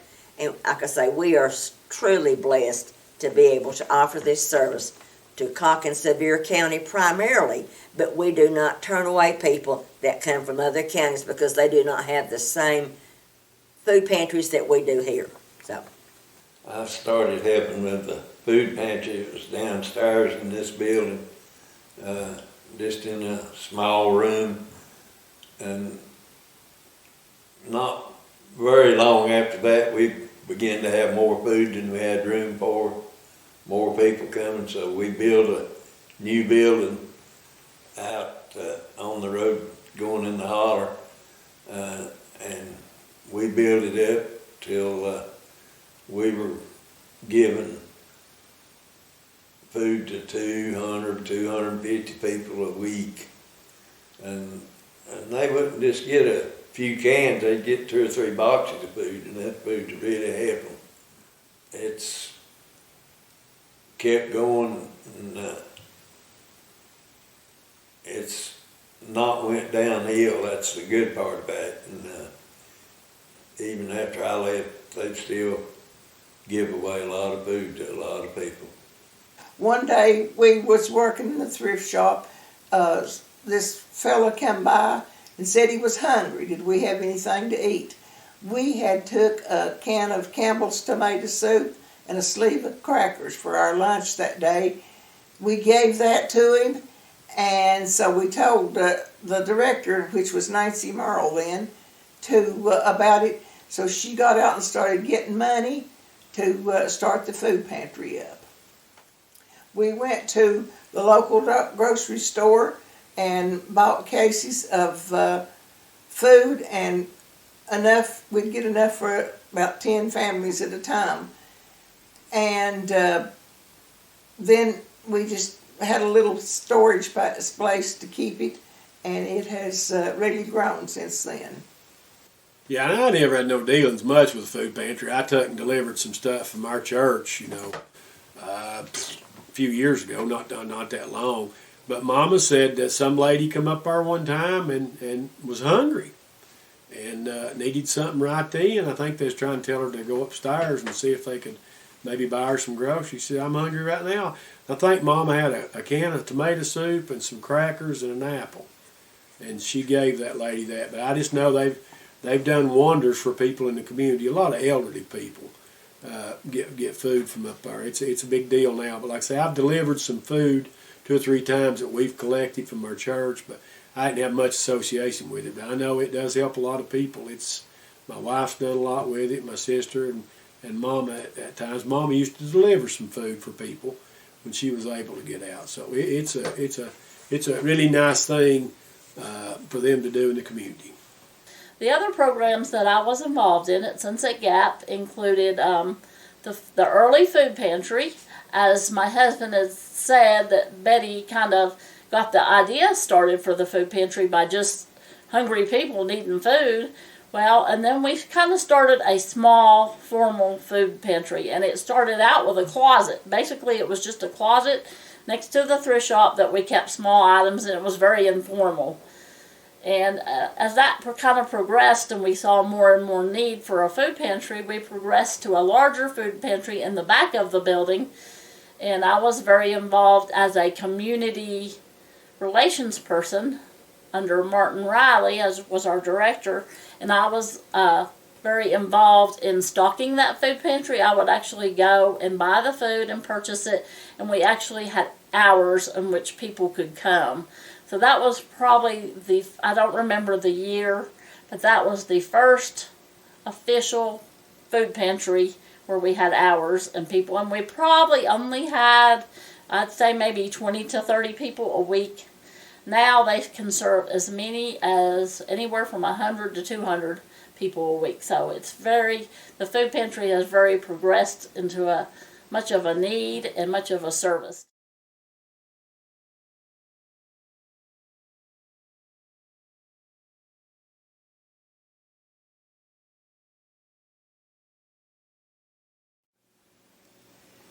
I learned to love a lot of people, a lot of different people. How we was raised, we wasn't around a lot of people. And Sunset Gap taught me that. Also taught me that you could be better than what you thought you was. And it affected me a lot. Me and my family and all of us. So Sunset Gap was so special by providing all the different activities like scouting. And one of the things I think about is our scout laws. And it's like trustworthy, loyal, helpful, friendly, courteous, kind, obedient, cheerful, thrifty, brave, clean, and reverent. We learn about these through scouting, and we share that with the community, and it makes all the difference. Sunset Gap has been a major factor in my life, getting me into the preschool business, which I carried on in a variety of ways for years afterwards until I retired. It included in Head Start, in 3 growing to 7 county program, and then Knoxville Head Start, and then Walter State Community College, teaching early childhood education, as far as Kingsport and Johnson City. It has been my life, and it started at Sunset Gap. I'm very grateful. Well, it was a blessing for all the people because a lot of us would not have had any education at all if it had not have been for that. The ways that Sunset Gap has affected me the most, I think, was in 2020 when COVID hit and the volunteers and the staff just stepped up and served the community. The families we serve, when they show appreciation with a smile, sometimes they share tears of gratitude, and it really touches my heart. Sunset Gap, being here, there was always some place to go and something to do. All the games, the visitations, the Sunday school, all together, I enjoyed that big part of my life. Not just me, my whole family. Work camps, it really made me feel good to be able to go out and help people that didn't have a good place to live. I really enjoyed that, and the way it made you feel after you'd done a good day's work doing that. I enjoyed all the groups that come here. I got along good with them, and there's some good people. When I first started working up there, I was more of an introvert. I did not want to be around too many people at once. Being around the people and everything, I learned more about how to be an extrovert. Now, a lot of this comes from being raised in the mountains like we was, and we wasn't around that many people, and meeting all the other people and everything helped me with that.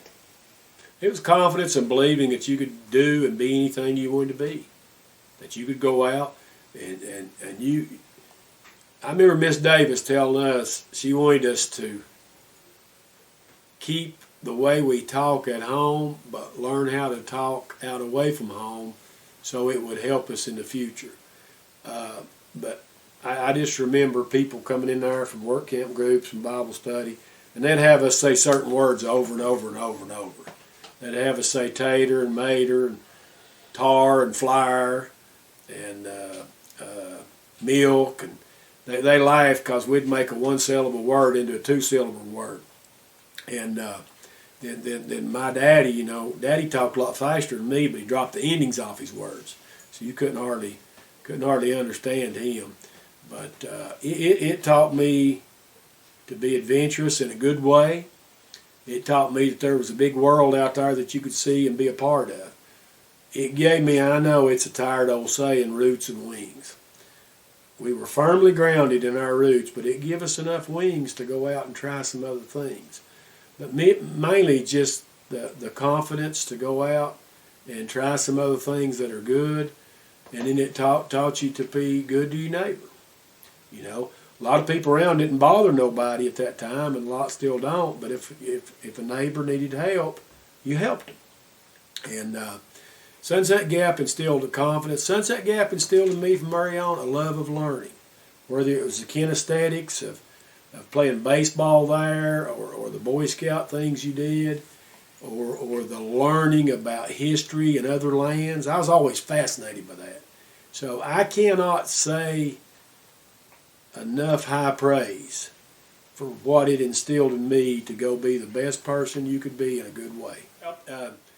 I had a great uncle that was superintendent in Cotton County during World War II, Deck Williams. I don't know if Deck had a college degree or not. I assume he did, but I don't know. But anyway, my love of learning instilled in me to go be the best I could be, and worked hard. And I got an undergrad degree at Maryville and played baseball and football. Then went to Lincoln Memorial University and got my administrator's degree and master's. Then I went to UT Knoxville and earned an EDS and a doctoral degree. And that opens some doors for me in the field of education. I learned a lot, too, more about education in those courses.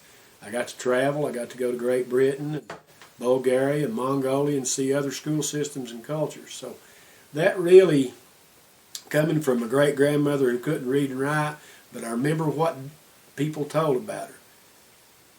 She said, I can't read and write, but I want my children and grandchildren to always learn to read and write. Well, I learned to read and write at Sunset Gap.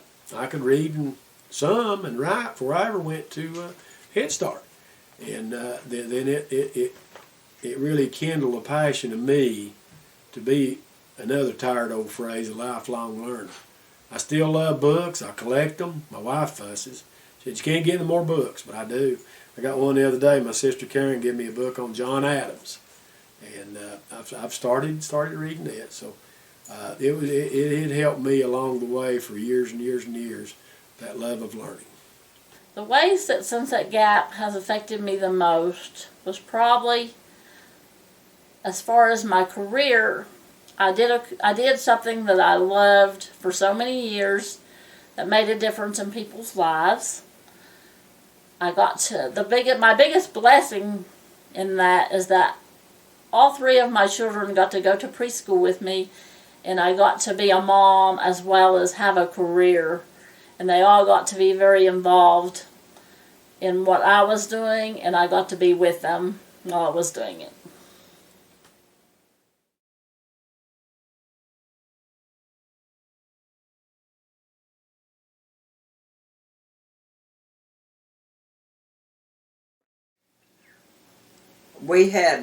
I have so many wonderful memories of Sunset Gap. And one of them was just working with the people and the board members, and we always had a good relationship with them. And it was just wonderful. And it was just turned out to be my life, just about it, being at Sunset Gap. I met so many people, and we changed recipes, and we talked about our sickness or whatever. We just talked about it. And it made the people feel good, and it made me feel good. That's one of the best memories, and all that comes from the thrift shop mostly. But I have so many memories I can never begin to tell them. And most of them's good.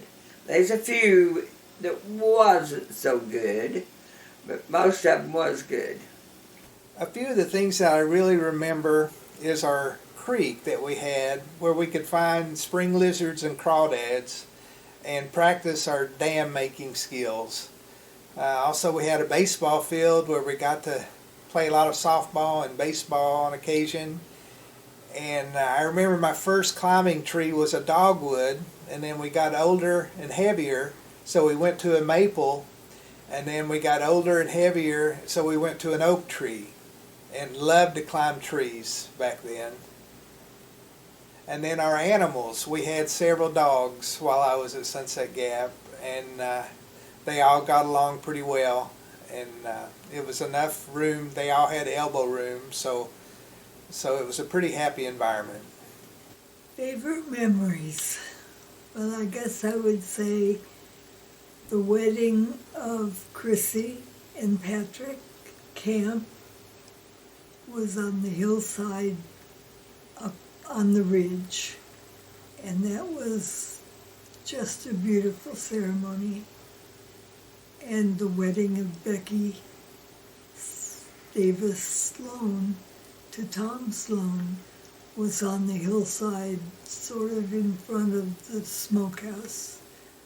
Beautiful memories for both of the girls and their husbands, and for me, and I'm sure Bob.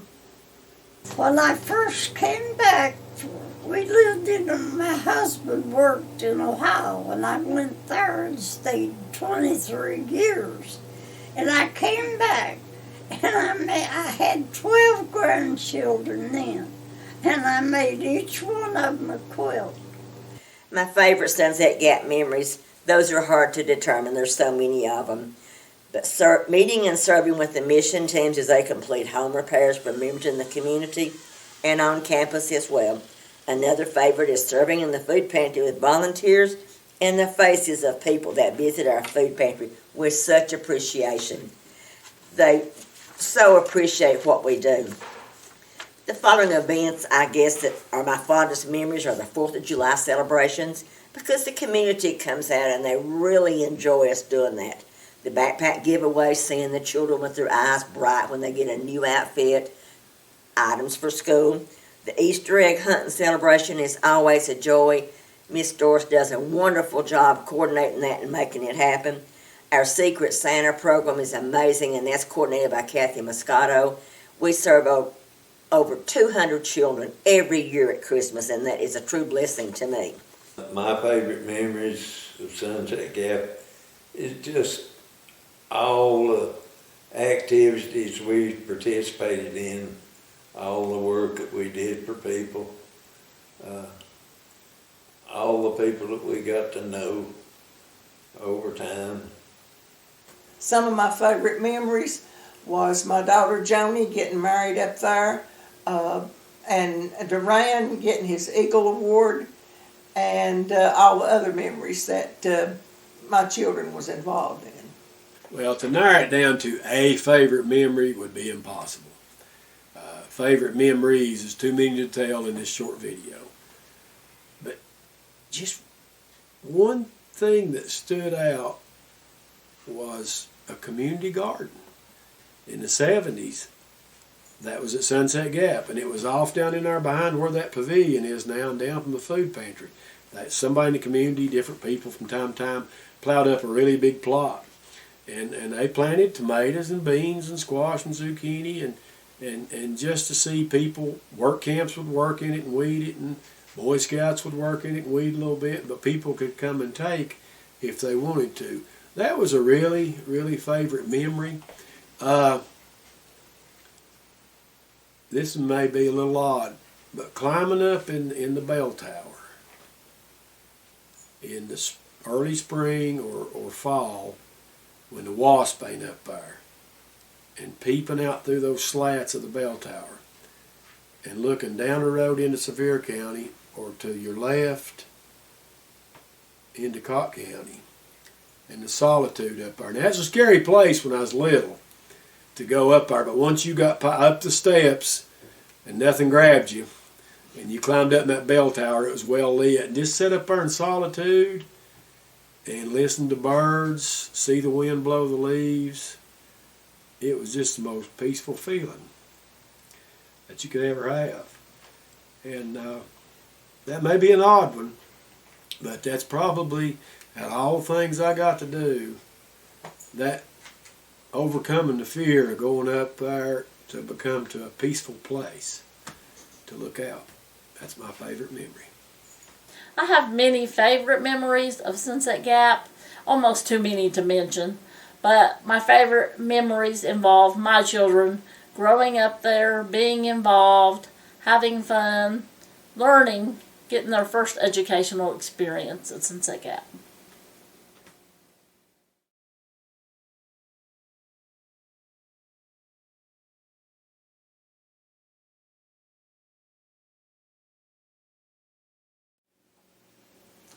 One funny story, was we had this lady that come and volunteered, and she helped a lot in Thrift Shop and stuff. And she had 2 parrots. And one of them's name was Honey, and Honey would say, "Hello, how are you?"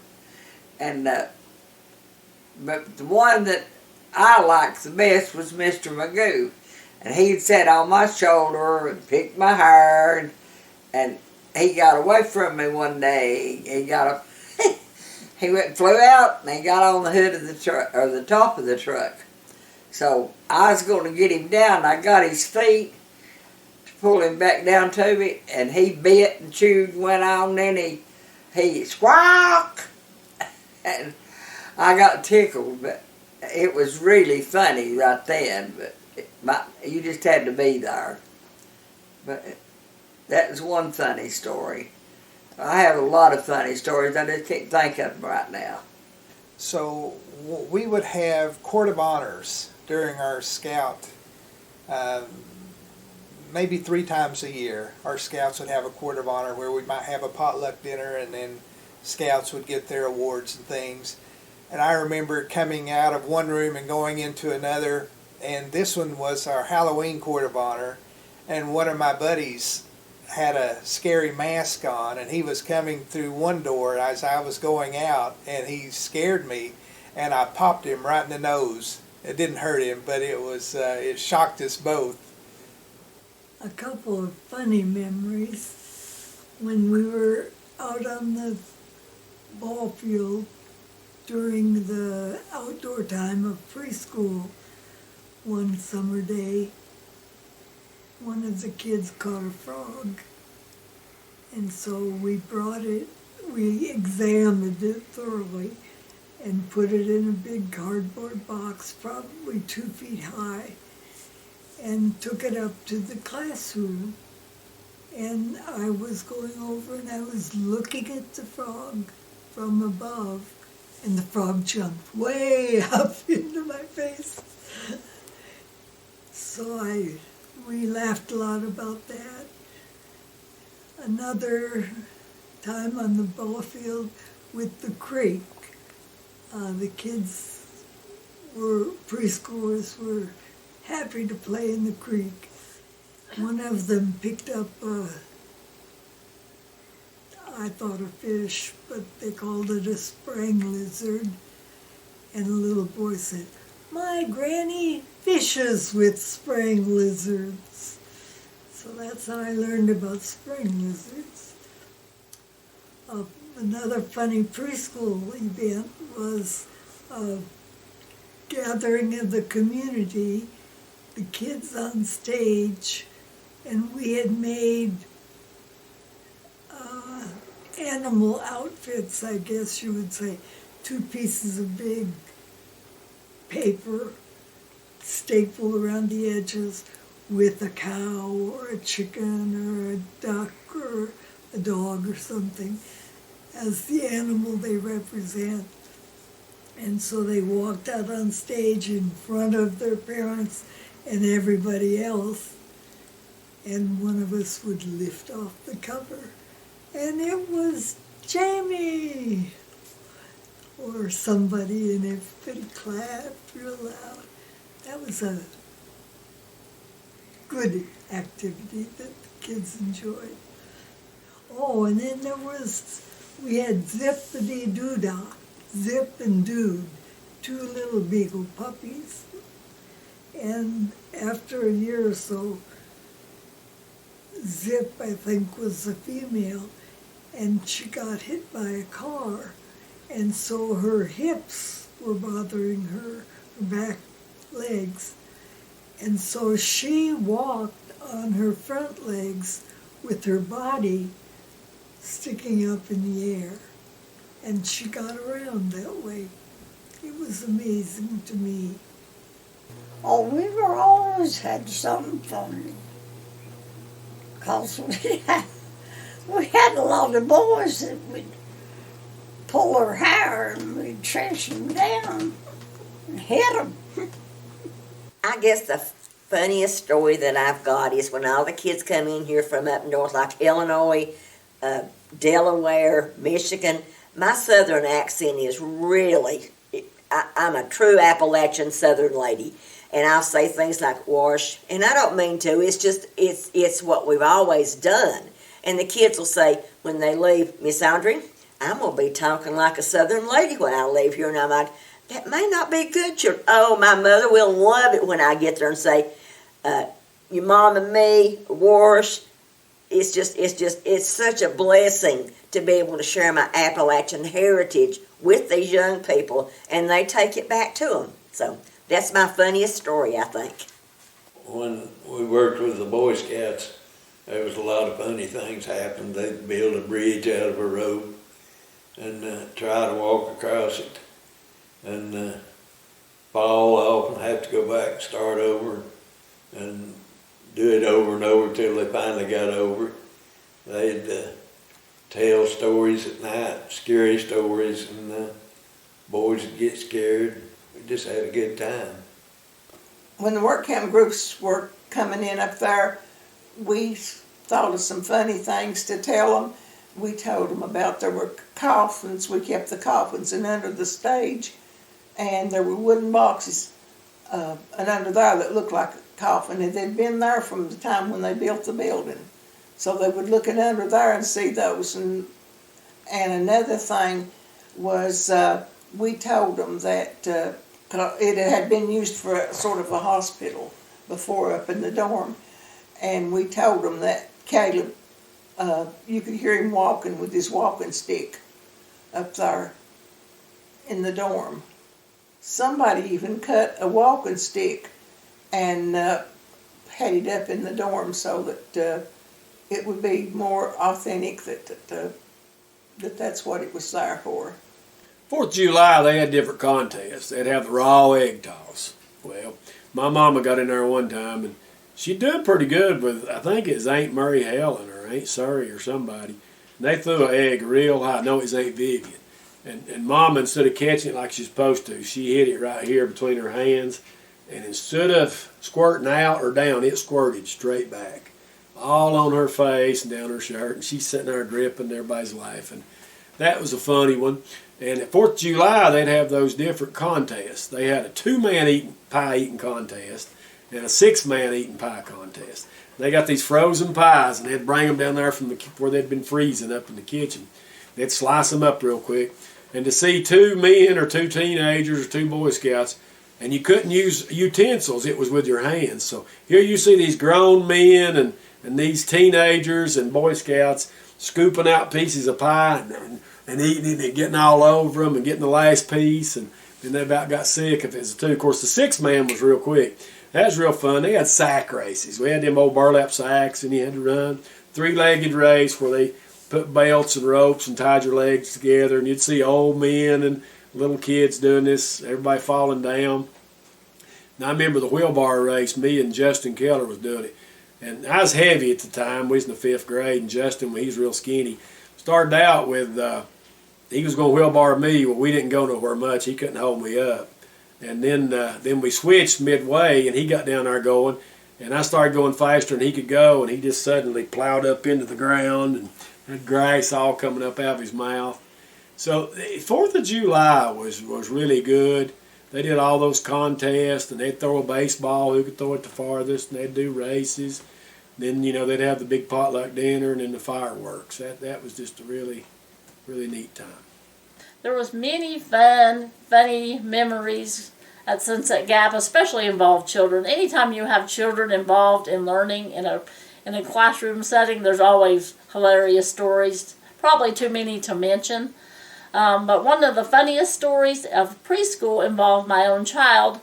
Megan was too young to go to preschool. She was maybe 3 tops. She was still a toddler, just barely able to speak. And we were doing a project with preschool. We were hatching out baby ducks out of eggs, and the children were so anxious to watch and to wait for these chicks. But my daughter was especially excited. And every day, before I would teach preschool, she would come in and check the eggs to see if they'd cracked yet. Every day we'd go, and every evening she'd come back to see again. And one morning we came in, and she was especially excited because the first egg had actually hatched. and was cracked out, and she couldn't speak very well yet. And so she came running to me and she said, "Mommy, Mommy, there's chickens in the elevator. There's chickens in the elevator." And that was probably the most hilarious story of all the kids, but there's many, many good ones.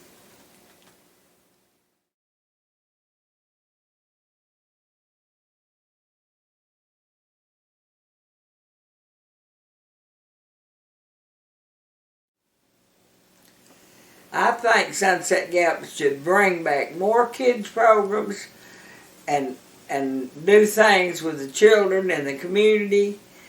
And we had a little girl down there volunteering for a month, and that's why she come in here, was to meet, help with the children. We have no children, none whatsoever. I'd like to see some of the scouts come back at least. We had a lot of Eagle Scouts and a lot of good Girl Scouts and everything. We don't have anything more geared toward children. And I'd like to see the Thrift Shop continue and the food pantry. It's a big, nice, clean building, but no kids. So Sunset Gap has had a lot of positive influences on a lot of us as we grew up. We would hope that they would continue to have scouting activities, preschool activities, possibly Little League activities, things that can bring people together. People just need to know that there are supports out there. Sunset Gap's Thrift Shop is wonderful support, and just knowing that Sunset Gap is there as a resource for the kids and the adults in the community can make all the difference. There's everything in the world out there. They had a few computers that they introduced, and perhaps something more along that line. Certainly the food program is outstanding, and kind of wish we'd thought of that. We didn't. But it's a wonderful contribution to the community. I think just having community events, community awareness, acceptance of people from the outside who come to Sunset Gap on purpose, and I don't know what else. The people of Sunset Gap will think of wonderful things to do. They are doing a good job with that thrift shop, although I hadn't been over there in quite a while. What would you want Sunset Gap to do in the future? I would love to see us expand the food ministry, the mission camp experience, update all the housing for the teams and add cabins, and maybe a new bathhouse. The main thing that I would love to see come out of Sunset Gap is preserving the history of this community and these people. There's been a lot of good people come out of this community, and there just need to be something that will keep people from forgetting about them. The things that I'd like for them to continue doing is the thrift shop, work camp, and food pantry. The things I would like for them to restart are the potluck and the preschool. Well, it's transitioned a lot from the needs of the community. You know, there's a lot of other services around the now, and more events at some churches and stuff people can go to. But I still think the community gatherings are good. I'm glad they're still doing that. I still think the work camps, getting those to come in there and do work at the center and out in the community is real critical. I don't know if you could ever get the international students to come back for a few days, but that would be neat, and take them to those three schools again. I really like that they've still have people come in and be interns or staff for a while. Those are some really good things that are community oriented. Potluck, some summer staff, work camp groups. It's good if they can have Vacation Bible School, if you can get enough kids to come to it. So anything where there's community engagement, I want them to continue to do it. Now, there's land there that can be developed for different things. I would it'd be a grand project, and they probably may have it planned, but I like to see some really small, like those tiny houses that you could rent out certain times of the year. People would love to come there and see the beauty of that area and hear the history of it and stay a night or two. And after you got the houses built, just small sleeping quarters, bathroom, dining area, the center could hopefully make some money off of it. But there's quite a bit of land there to develop for different ways and needs. The future of Sunset Gap is very important to me, so much so that I actually joined the board last year as a member of the board so I could be involved in the future of Sunset Gap and make our community a better place. The board has some great ideas about where they want the future to go as Sunset Gap, and my husband had mentioned some cabins or such, and we have that actually in our future plans, is to build some small cabins, not only for the work gap groups, but mainly for them. But I would also think it would be nice to rent them out, like you said, so people could experience our culture and the living in East Tennessee and the Appalachia community. A couple of things personally that I would love to see in the future of Sunset Gap would be a senior center or a room where seniors could gather to learn computer skills and mostly just socialize. As I have helped with the thrift shop a lot this last year, I have learned that a lot of people come to their thrift shop just to socialize. Some of them are really lonely. Some of them have a lot of prayers that they want, or they just want to share with each other, and they come to the thrift shop sometimes just to talk. And I have talked to some of the people in the food pantry lines, and that is one of their wishes, that they said they would love to see a senior center and some activities for seniors to participate in. Another idea that I would like to see implemented at Sunset Gap would be to have a little bit more counseling sessions on perhaps budgeting, because as I see more and more people needing food, needing rent, prices are so high right now, people are really struggling to make a living.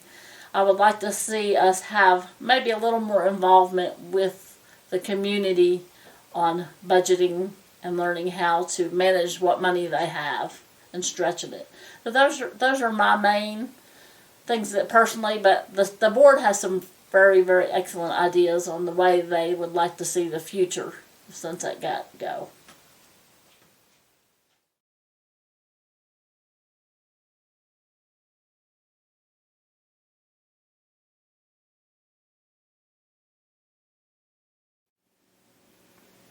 And Audrey is our director now, and she's done a really, really fantastic job.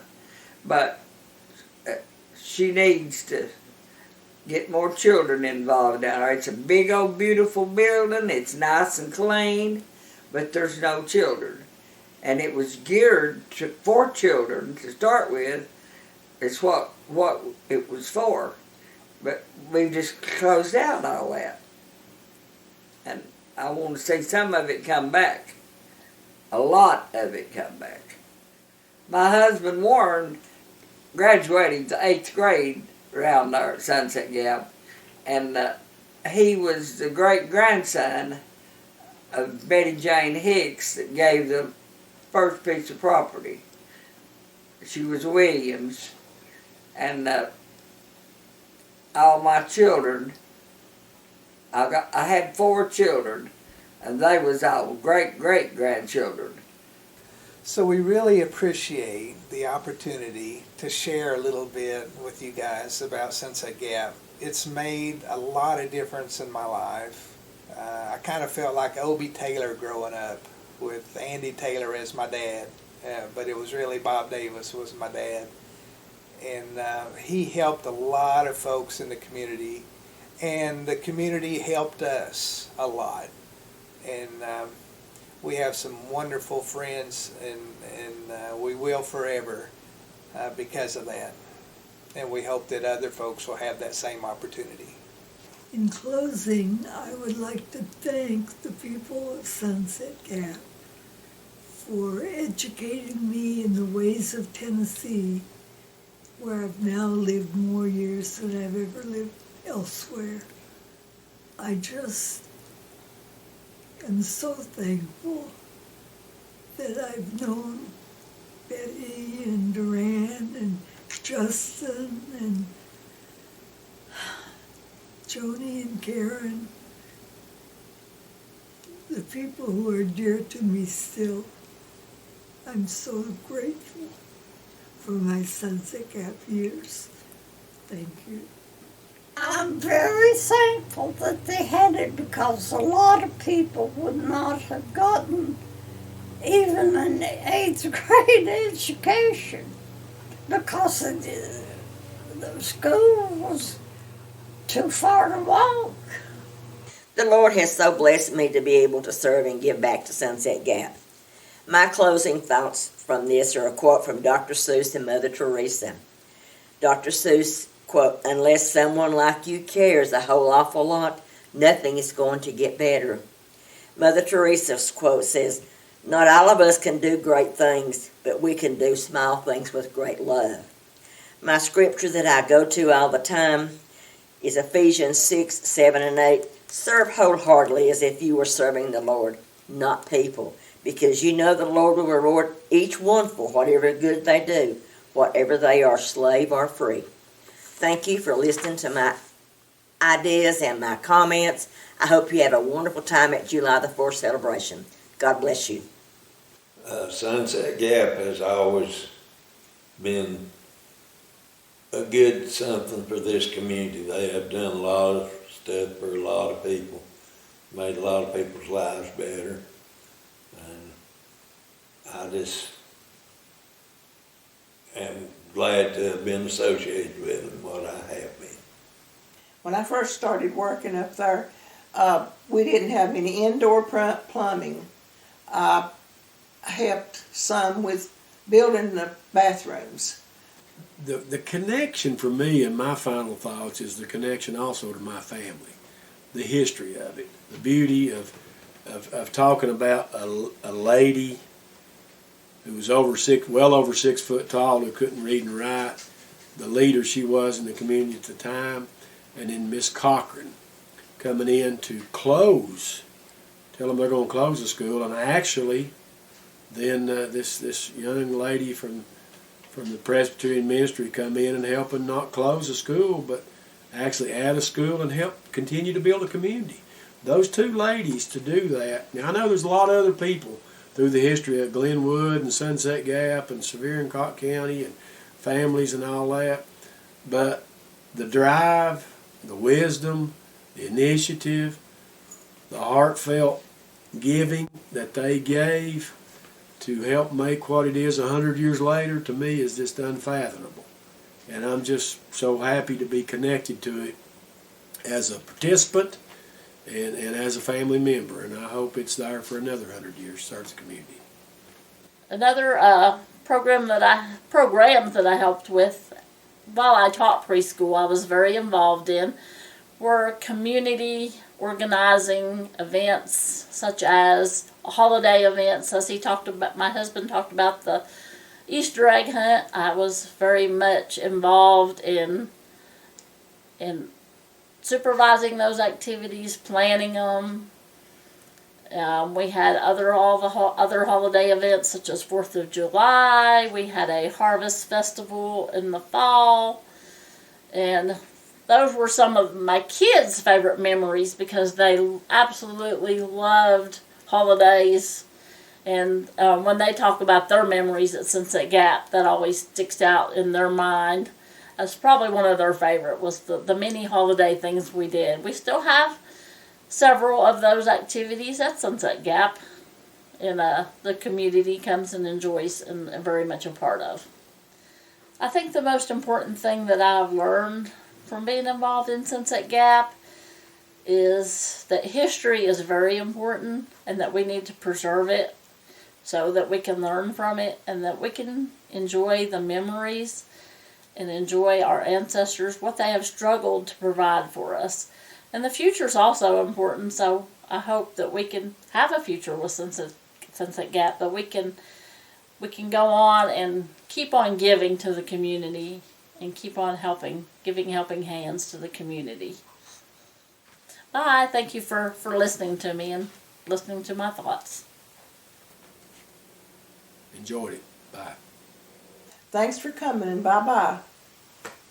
So long. Bye-bye. Thanks, guys. Bye-bye. See ya.